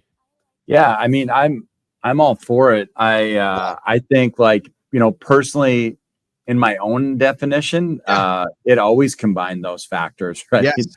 It was just, there was like a weird phase there where everyone wanted to label themselves as the alpha, and they were just, I feel, focusing on all the wrong things. And I'm like, it's not an alpha. That's a kind of just, I don't even know, it was kind of cheesy. You know what I mean? Like, it was, you know what you mean? Yeah, because for the longest time, I like you, and we're, the alpha male myth, it appeared was wrong, right?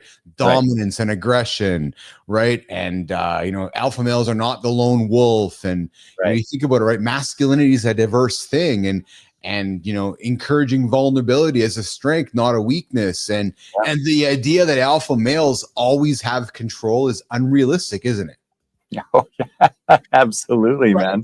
Like, that's one of the biggest myths ever, I think. It is. And you know what? I feel like the funny thing is probably the older we get and the more perspective we get on how the world works. And you just kind of realize just like how ridiculous the whole thing is, right? That type of view of like, oh, I'm the alpha male, I'm so, and it's like, dude, I'm like, just live a little bit first, get some life experience first.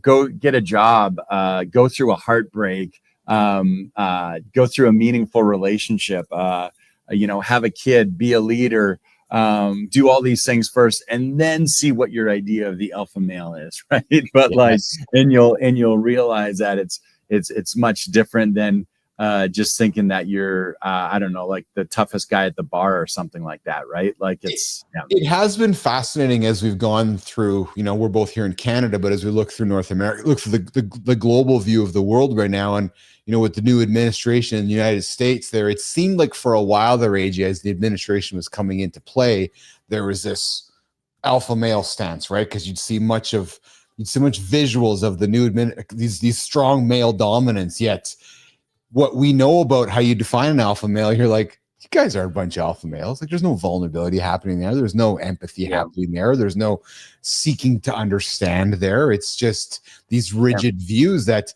it's almost it's the absolute opposite of an alpha male. Totally. It actually forces me now to like check out if I'm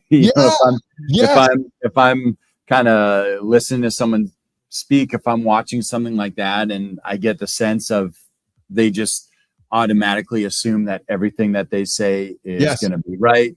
Yes. They have no ability to show any empathy. They have no ability to see another point of view. They have no ability to admit that they might have to learn things. And I'm just like, this person is just kind of like, I don't know, like, I'm not really interested in hearing what they have to say that much, like I'm wondering if you're feeling the way like me, because you're seeing them like as a one-dimensional character. Yes, 100%. Great way of putting it. There's exactly. Very one-dimensional. Right? There's no depth to them, right? But I want to go with you here because you and I have had this conversation often as well. So you and I have grown up with the Expendables, Arnold, Sylvester, Jean-Claude, that group of men, dude. So there's a generation of men like you and I that grew up where that was the alpha male. But when you look at them, let's go back to the character reference. One fucking dimension to them, right? Like Sylvester Stallone wasn't sitting down with Arnold and talking about, before they blew up that guy over there, about how he was feeling about it. Right. Yeah, totally. And well, and I that, right? Or wrestling, AJ, right? And I bring it up because of the influence on culture. Sure, right? yeah. You and I are working hard to reframe all these references as we get up every single day and welcoming men into our world, going, well, we grew up with that, but that's not actually how it is. Yes, right. Yeah. No, it's a fair point. And I think that's how those guys were like portrayed, and that was their avenue into the mainstream. And I think, but I think the interesting thing really about someone like, let's use Arnold as an example. I feel like for a long time, from going from the world's greatest bodybuilder to the world's biggest action movie star to the world, I feel like there's, there was like a peak, a pinnacle there where he was just kind of seen as this is the ultimate man, right? But what I think is really kind of interesting about him is the more you read about him and get to learn about him, that actually behind the scenes, he actually was kind of what you would describe as being, because he had a lot of interests. He had put himself through school, through university, while learning to improve his English. At that time, he had bought an apartment block, like a 4-unit apartment block, and started to buy real estate even before he was the movie star that we knew he was. And then obviously he got involved into politics, and in politics, he passed the most amount of bipartisan bills of any other governor in any other state in the history of the U.S., which means to me, that showed me that, oh, this guy is not very rigid in his, he wants to get stuff done. He's working with both parties, Republicans, Democrats, and he doesn't care who it is, as long as that person is coming with a good idea and some actionable steps to make a positive thing happen, right? So I do think that there is, even though how we grew up with him was very one-dimensional on how he was delivered to us through, Red Heat and Raw Deal and Commando and Predator and Terminator and all those movies, right? Yes. There wasn't a lot of depth to a lot of those characters. But I feel like him as an individual was actually a lot more complex than that, right? No question. Well, we got, hey, what's shaking, Hunter Schwartz joining us here in the comments. Brother, I appreciate you, man. Thanks for tuning into the show. Hunter was on the show earlier today, the CEO of Lowcountry Digital. I got a funny, but also not so funny Sly Stallone story for you at some point. Would love to hear that, Hunter. Well, I'm glad you bring up Sly Stallone, because AJ, let's put Sly Stallone and Dwayne Johnson on the block right now. Yeah. And if you look at, them today, so, many would say Dwayne was the next generation of the Arnolds and so forth. Let's be honest, right? His brand was very much about vulnerability and empathy and showing feelings, right? And now all you got to do is turn on, The Family Stallone, and you have 78-year-old, Sly being a multi-dimensional human. And AJ got Good Time coming with a comment for you. What's so going on? He's saying hello to you there, AJ. What's going on, Good Time? You guys got to do some work together.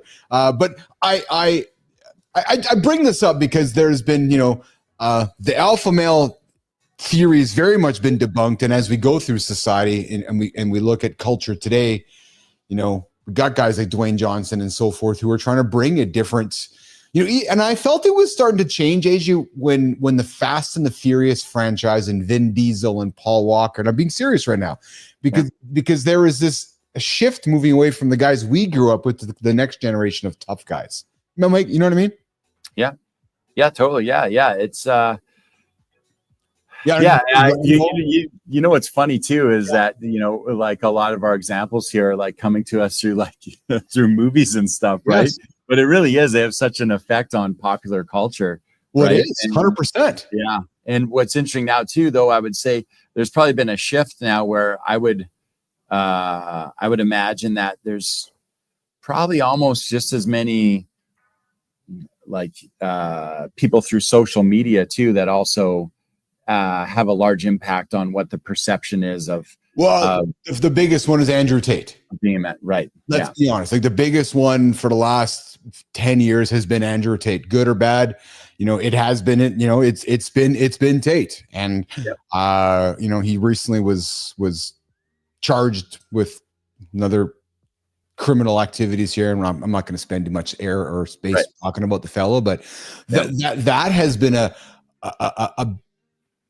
big shift on the social platforms for the last 10 years has been very much the influence of that man and the kind of things that he talks about and the Yeah. disrespect and lack of respect of frankly women, if I can just put it out there, right? So yeah. And what's interesting is when we kind of connect this to what we were talking about earlier, is that when you see a lot of people end up in spots like that, or attracted to those types of things, it's usually because people want to connect. People want to belong somewhere. People want to belong to something.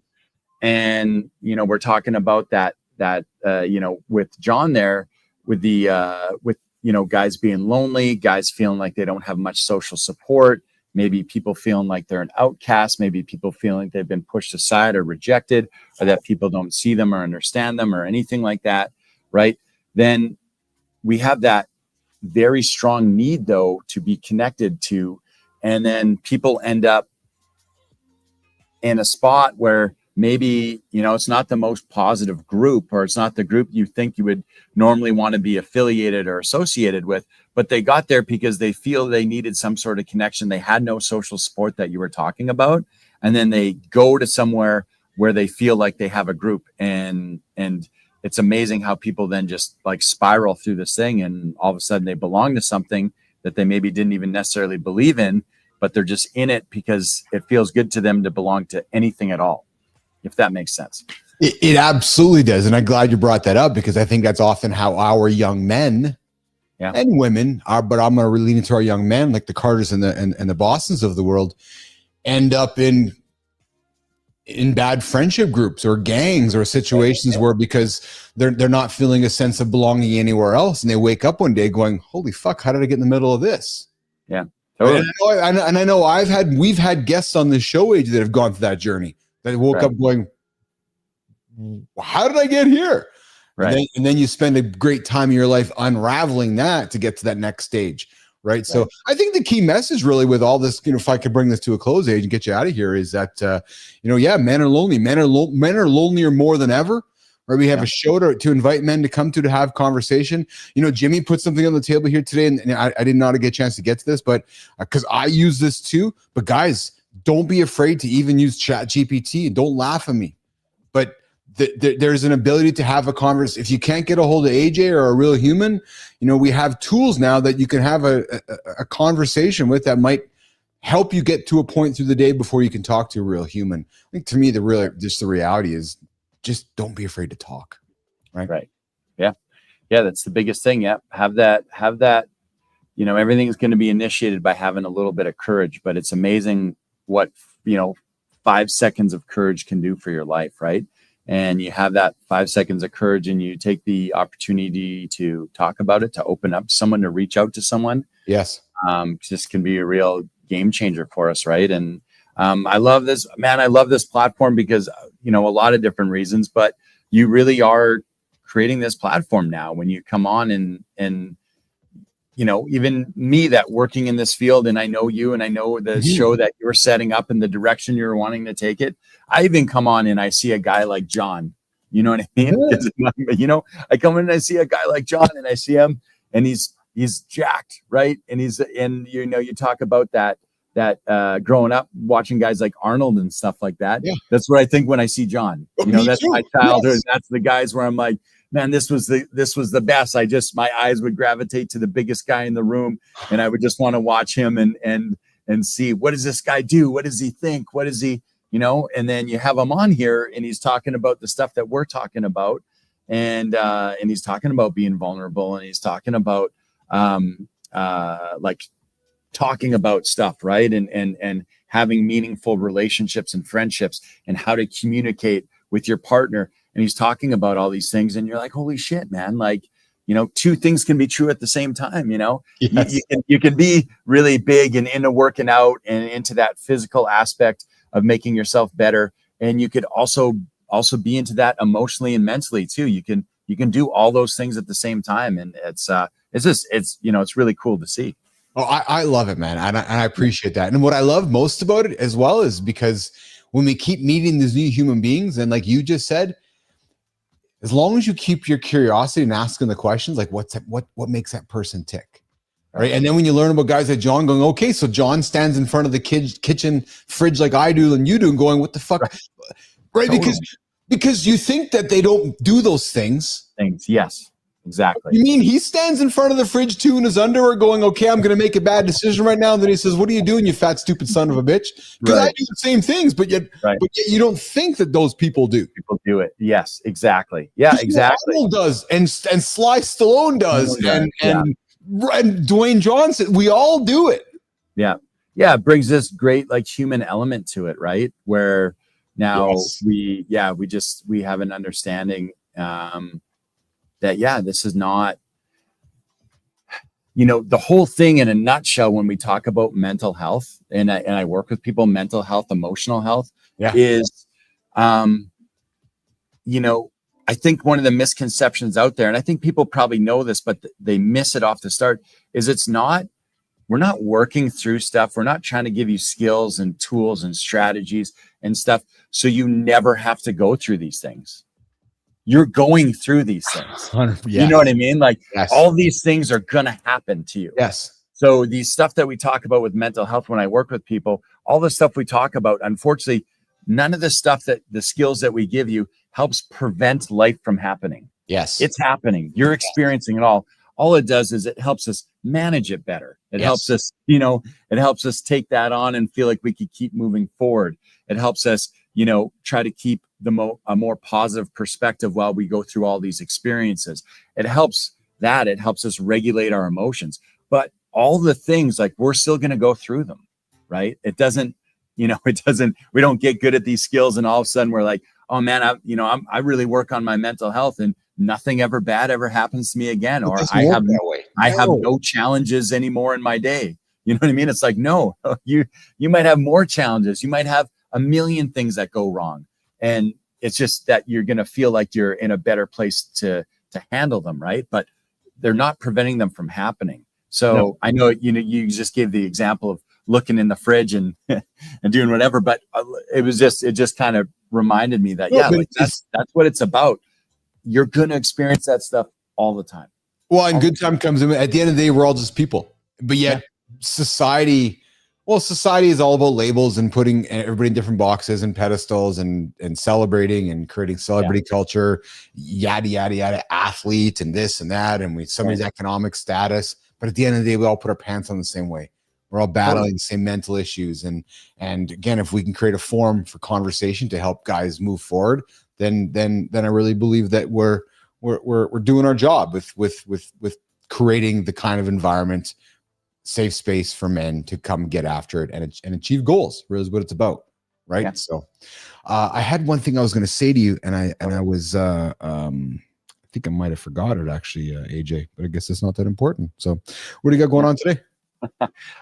Just back in the gym for the for the rest of the day. Workout, get a leg day in, and then a quieter night for me tonight. Actually, I'm lying. I was gonna say I'm not in the clinic, but I'm actually back in the gym tonight. So I'm working a split tonight. I'm here and then I'm home for a few hours, then back in the evening. So before you go, a very serious but simple question. Yeah.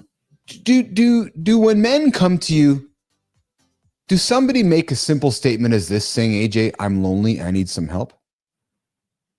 Is that something a man would come to you and say, I'm lonely?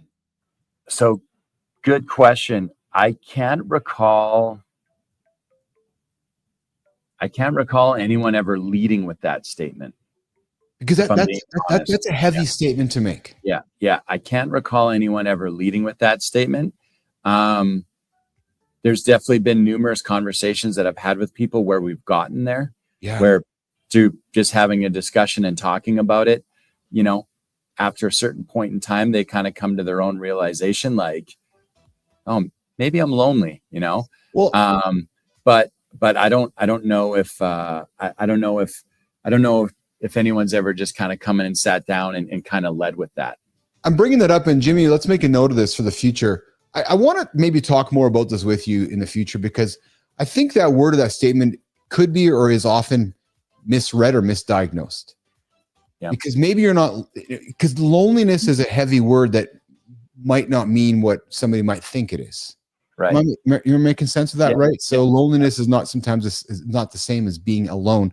Hunter Schwartz coming in with We Love Leg Day, baby. And then I know what I was going to say, AJ, before you go. I wanted to make sure I remembered it. Yeah. I'm going to make a statement, and then I'm going to support it with an opposite. So it's Mental Health Month right now. Right. Men's Mental Health Month, right? Right. You know how I feel about these things. I hate them. I know. I totally know. Yeah.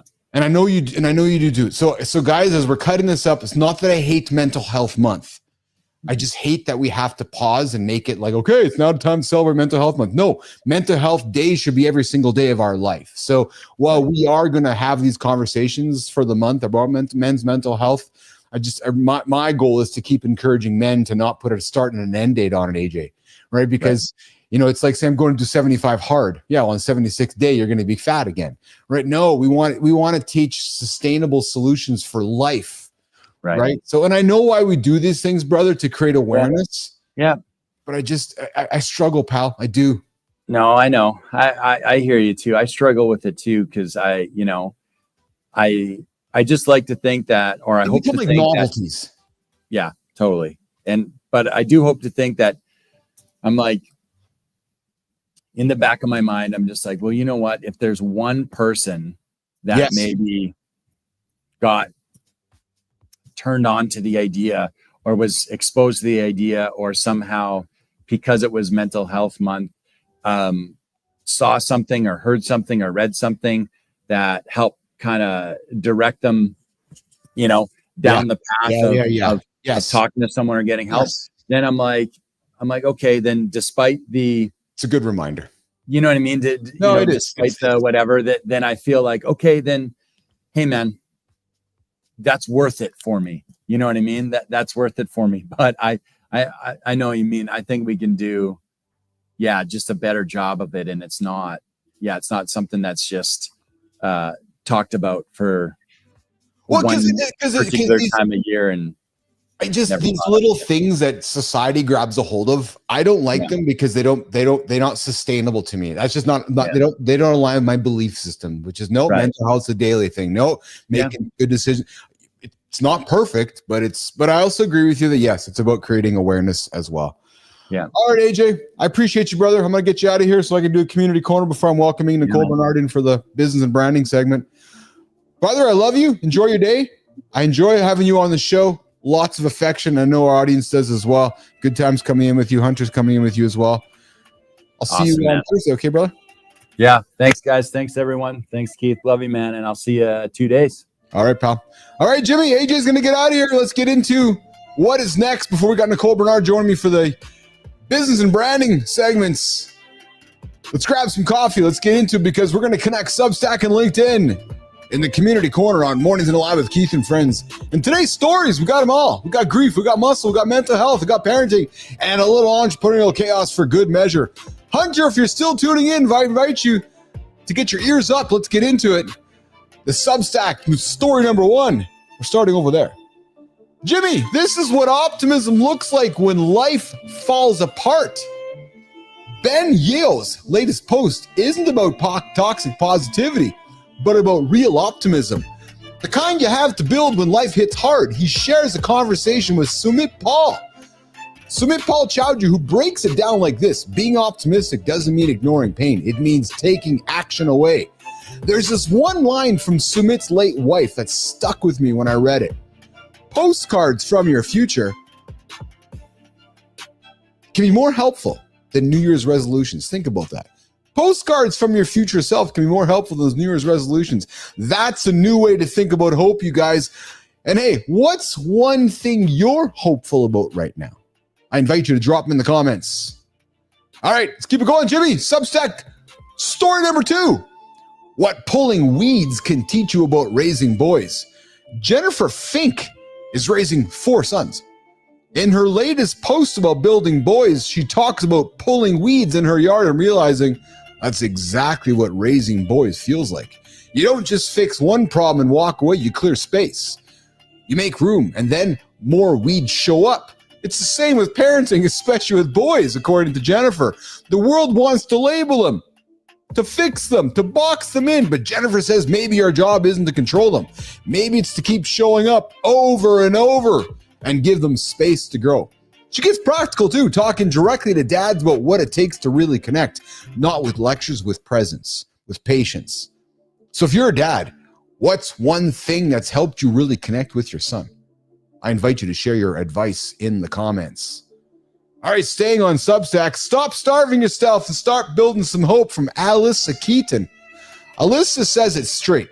Stop shrinking your body. Start building it.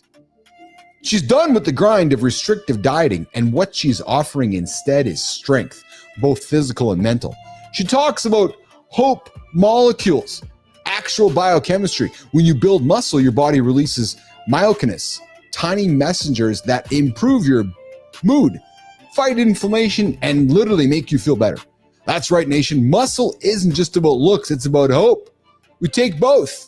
And for anyone stuck in that cycle of shame, burnout, or body hate, this isn't about science, it's a lifetime. So what's one thing you've been doing lately, guys, that makes you feel strong? Let's hear it. All right. Jimmy, let's pivot over. Let's pivot over to LinkedIn. Yes, men. We're not meant to do this alone. It's Mental Health Month. You heard us talking about it. Yeah, baby. And Julian Wong offered what most men never ask and rarely receive, a safe place to talk. And he says it plainly. If you're struggling, DM me. I've been there. No ego, no advice unless you want it. Just presence. And that's the part we don't talk about enough. Men need other men, not to fix each other, but to see each other, to say you're not crazy, you're not weak, you're not alone. And as you get ready to get after it today, guys, I invite you to pause and reflect. And who's one guy you could reach out to? I'll give you an invitation. Make it me. Find me on LinkedIn. Send me a text. Send me a note. You looking for help? You looking to talk to somebody? I invite you. I'll talk to you. I'll help you. I'll commit to you. Not to solve anything, but just to connect with you. Let's be the men who make that normal. So if you're looking for a connection partner, I invite you to connect with me over on LinkedIn. Come say hi. When you want to talk, I promise you, I'm there to talk with you. All right. Number 2, Jimmy, your team feels what you don't say. Sean Lydon came in with a reminder every founder and sales leader needs to hear. Your emotions are contagious. Whether you're fired up or fired, your team catches it even when you think you're hiding it. He's not saying suppress it. He's saying own it. Because leadership isn't about pretending, guys. It's about managing your state so your people can stay grounded even when things get messy. So if you're constantly leaking stress, your team absorbs it. If you lead from clarity, they respond to that too. It's not just what you do, it's how you show up. So guys, what's one thing that helps you reset when your energy's off? Is it legs day? Think about it. Drop it in the comments, guys. It might help you, and it might help the next guy too. All right. Closing it up over on LinkedIn. Let's keep it going, Jimmy. Let's get after it. Number 3 on the LinkedIn side of things.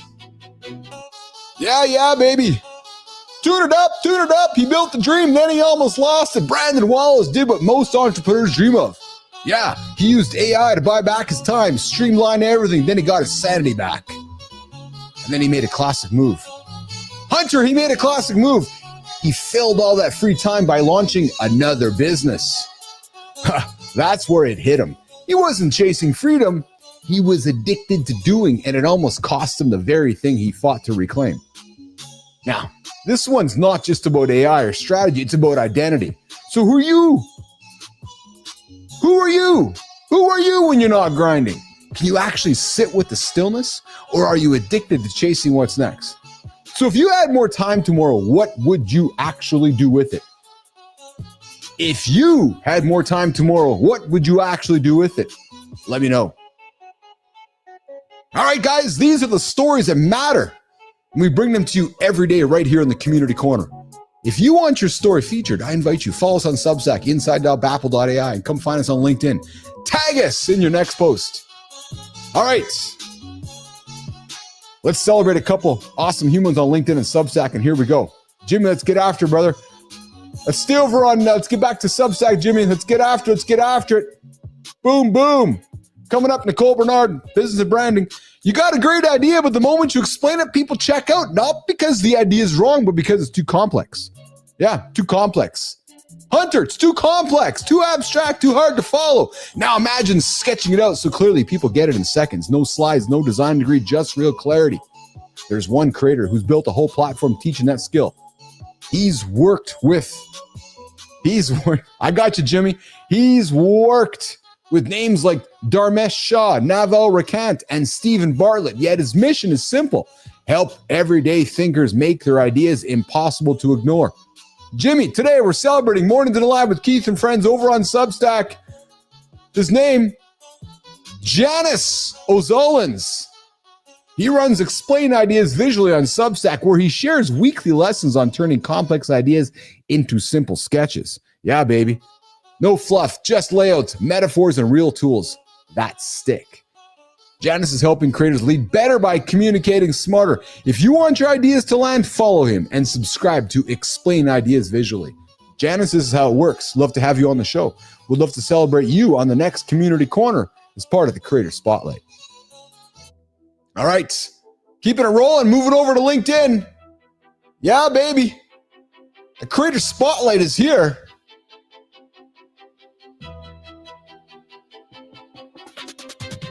There's a certain kind of project. There's a certain kind of project that made people flinch. Yep, cross-functional, multi-region, already halfway off the rails by the time you've looped in. No real scope, scattered timelines, 3 departments that don't speak the same language, and just enough pressure to make sure nobody wants to touch it. Most professionals try to survive that kind of chaos, but every now and then you meet someone who sees it as raw material, who walks into the mess not to endure it, but to organize it, to find the patterns, streamline the workflows, and actually get the thing across the line. I'm talking about someone who's led 8-figure programs across 20 plus global offices, who's helped launch new revenue streams in multiple countries, who's cut billing timelines by 9 months, someone who's done it in English and French in the US, Belgium, France, Egypt, and still shows up with clarity, energy, and a ridiculous sense of humor. Her name? Nation. Her name is Amanda Brunt. Jimmy, she's a cross-functional chaos wrangler. A strategist who builds structure without killing momentum and systems that make sense for actual human beings. So if your team is stuck, your roadmap's a mess, or your operation's growing faster than your systems can handle, go follow Amanda. And Amanda, here's how it works. We'd love to have you on the show. We'd love to take the old Creator Spotlight and hand it to you and invite you into the lab and celebrate somebody in your orbit as part of the next Community Corner on the Creator Spotlight. Right here on Mornings in the Lab. Jimmy with Keith and friends. Okay. Let's keep the show rolling, guys. We've got a power-packed segment coming up covering the latest shifts in digital marketing and personal branding. Jimmy, let's bring her up. Let's bring in Nicole Bernard. What's going on, OG? Good morning. How are you? I'm awesome. How are you doing today? I'm good. Just getting over a cold. Have you had any of that? Dude, no, I'm staying away from the colds, man. No, I don't got time for colds these days. I'm just too busy building a business. Yeah. No time for colds. Hey, you got some great stuff for us to talk about today in the business and branding segment. And Nicole, we're going to dive into HubSpot's groundbreaking AI social media strategy. The numbers don't lie. 72% of marketers are seeing better performance with AI-assisted content. We're going to break down exactly what that means for your business in 2025. Then we're going to tackle a burning question. Oh, baby, we talked about it yesterday. Is SEO dead in the AI era? New research analyzing 25,000 searchers says absolutely not. Oh, but the game has changed. We're going to show you how to adapt your strategy both for traditional and AI-driven search. And to wrap it up, we're going to go deep on personal branding with a powerful 3-step methodology for building an authentic, differentiated, and compelling personal brand. So whether you're an entrepreneur, executive, or rising star in the field, you don't want to miss what's coming up next. Plus, we got some news from LinkedIn. They're removing the custom CTA. So grab your coffee, guys, and let's get after it. Nicole, let's start with the key insights from HubSpot's AI social media strategy guide. Let's talk about it. What did you learn from that? I was, like you said, 72% of marketers say that it's more effective. And, you keep hearing people say like, oh, you can tell if it's done with AI and, all this stuff. I think the key takeaway from that one is with anything, we still have to have the human aspect of it. You can't just completely hand it off. And I think everybody's starting to realize that. But I think that article had a great way of showing how you can use it to save time and how you can use it to, run your analytics so you can see what's working. And so I thought that was really, really great because it wasn't just like, oh, use AI to make your social media. It dug a little bit deeper. I thought it was an awesome article. Yeah, it's when you said something there too, which is, hey, Hunter, I see your comments are really got to balance, keep the energy and the vibes. We'll keep doing it, Hunter. I enjoyed having you on the show today. And thanks for tuning into the comments after. And Lady Drew, I see you there as well, utilizing meditation and so far along the way. Nicole, what you said something about humans still being involved. With AI transforming every aspect of social media marketing, from content creation and research to analytics and optimization, where are you seeing the humans fitting into that still, Nicole? Yeah, well, I think, you still have to, I think we all use AI, for content ideation and, kind of prompt to get better posts and, information on what graphics should go with it. Yeah. So, but a lot of people, will just completely let, ChatGPT or Claude or whoever write all of it. And I think you still need to go in with a human, and whoever, whether it's you or you have some assistant, but with a human aspect of it. And it can't completely capture how you write, at least not for me. Maybe mine's not good enough yet. But I think, we still have to have that human element. But then the other part too, like the automations, you can have them comment, if you can give them, certain how you write, how to comment, they can take off so much of that part. But being a part of it and having your voice and your brand still infused with the AI is, where it's going to be the most successful.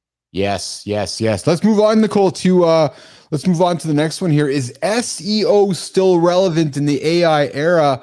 Key findings from new research indicating that over 25,000 user searches across platforms like ChatGPT, Perplexity, Google's AI overviews provides a clear answer.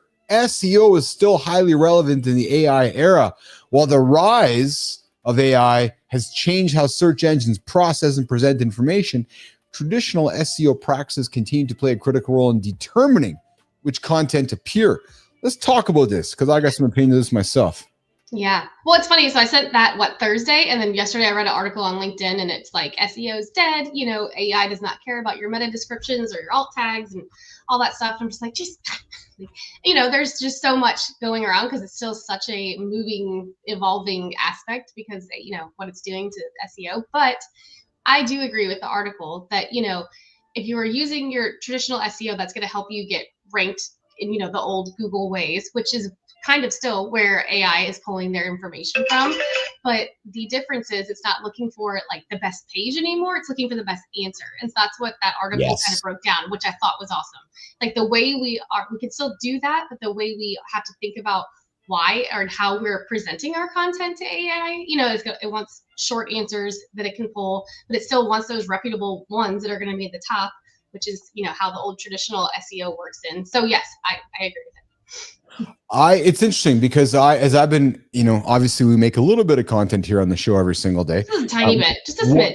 Yeah. What I have been doing, Nicole, is, and here's where I think maybe humans or marketers are getting confused or just lost in the process here. So I think, so first of all, we need to remind ourselves where the message comes from when we hear SEO is not dead. Well, it's coming from Google. Google's business is SEO. So we need to be aware of where the message comes from. And if you're a marketer, of course, certain words are going to be relevant to getting your message out there. So while the idea of SEO may be dead or changing to maybe even an AIO type situation, artificial intelligence optimization, what I have been doing with my content is I create my content, I optimize with SEO, and then I ask my agents to rewrite it so that they can read it. Mm-hmm. Yep. So in the old world, I'd say, here's my content, SEO optimize it, and then I'd think I was done. Boom. Right. What I've done for now for the future is I've said, okay, take my content, SEO optimize it, and then I take the third step and I say, okay, it's optimized with SEO. Now I want you to make it so an AI can read it. And it's brilliant because it changes the content to answers instead of just word mumble jumble, word salad, as often we see SEO content that looks like it's word salad. So, and I got to tell you, Nicole, I've been seeing great success with it with some testing. Right. Yeah, so no, that makes sense. I love adding that. the third step, because I'm saying, so if we were role playing and you were my AI, I'm saying, hey, Nicole, take this word jumble and tune it so you can read it. Yep. I love that. Adding that third step, right? Yeah. So, okay, let's continue on with our next one up on the agenda. Is where's my notes here? 3 steps to authentic, differentiated, and compelling personal brands. William Arruda, a recognized authority on personal branding, outlines a 3-step methodology, Nicole, for building an authentic, differentiated, and compelling personal brands. These steps have remained effective over decades, adapting to evolving professional landscape. So number 1, unearth your unique promise of value. Number 2, express your brand with consistency. And number 3, expand and nurture your brand. What stood out for you about this article when William put this together around this idea of authenticating and differentiating and compelling and creating a personal brand? Yeah. Well, and it's, what you said too, like, and he even says in the article, decades, like it's nothing new, I feel like, but I just thought it was a really solid article. Because I think sometimes we either like procrastinate on getting our personal brand going, so we're not sure what to do or how to do it, or, we just kind of skip some steps. So I thought he had a really great foundation of getting to know, like your messaging, your why, very simple, and then had some nice practical steps to show people about it, and to how you can get it out there. And, because I think some people are scared to, really get out of their shell and share their personal brand. And then, tips on how to grow it, and mainly being consistent, because I think that is one of the biggest problems that I've seen in branding and or marketing. People just, aren't super consistent with it. And that's, you start to move the needle a little bit and then you kind of come back, and I don't know. So I thought it was a pretty solid one on some easy practical tips that are proven to grow your personal brand. What I liked about it as well, Nicole, is that he puts together 3 steps. Very, very simple, right? And I believe the first one is where many people struggle, which is unearthing their unique value proposition. Answering this question, what am I good at? I'm good at a lot of things. Well, hold on. What are you really good at? Yeah. Like, what's your unique value prop? And there might be 100 other people that have the same unique value proposition with you, but there's 8 billion people on the planet. It's just it's really looking in the mirror and asking yourself what your unique value prop is. And then I think the second part is where it is perhaps equally difficult, Nicole, but it's expressing your unique value prop to the market. Yeah. I think we struggle with that as entrepreneurs, Yes. Yeah. And then the third one is expanding it. So, Arruda talks about the 3 steps of personal branding. So decide what your unique value proposition is. It's like, what are you selling? What are you good at? Who do you stand for? Learning how to express that, communicating it consistently and authentically, and not pivoting every time something new comes up. Right. Or if you don't start to see some traction right away, right? And it's like, oh, this isn't working, so maybe I should try this, or I should add this in. There's like a lull, and then it starts to go. And we know that, like, we started the show, nobody showed up for us like over a year ago. Yes. Gotta stick with it. So yes. And guys, building a personal brand is not about creating, and I like this, Nicole, it's not about creating a persona. Right. Yeah. It's about actually revealing your authentic self, consistently communicating your value, and nurturing meaningful connections and conversations over time. Right. So it's don't think if you're waking up going, okay, I gotta create. I'm a 46-year-old dude. I'm stuck right now. I got to create a persona for myself. No, actually, reflect upon your success. Reflect upon what you've accomplished. Yeah, exactly. And be who you are, and tell the world who you are. Right. Yeah. So, and the next one, Nicole, our last one here on the list was LinkedIn removes the custom CTA button for user profiles. What's changed, and why did they do that? They've officially removed the ability for most users to add or modify the custom call to action button with external links on their personal profiles. Yeah. I'm like, what the fuck, LinkedIn? It is still available, but it's for premium users. So if you pay, so it's not totally going away. So I guess I can understand that's why they're doing it. So they're taking away of like creator mode. It's only in the premium one. So, which is weird. And I'm not sure exactly when they will, because I still have it and I'm a creator. But yeah, I'm not exactly I don't like that decision, LinkedIn. So when I saw your article from me, and I kind of put it through my paces here. So, I asked the question, why did LinkedIn make the change? And, while they have not provided detailed explanation, but there may be some factors that are suggested. Maybe there's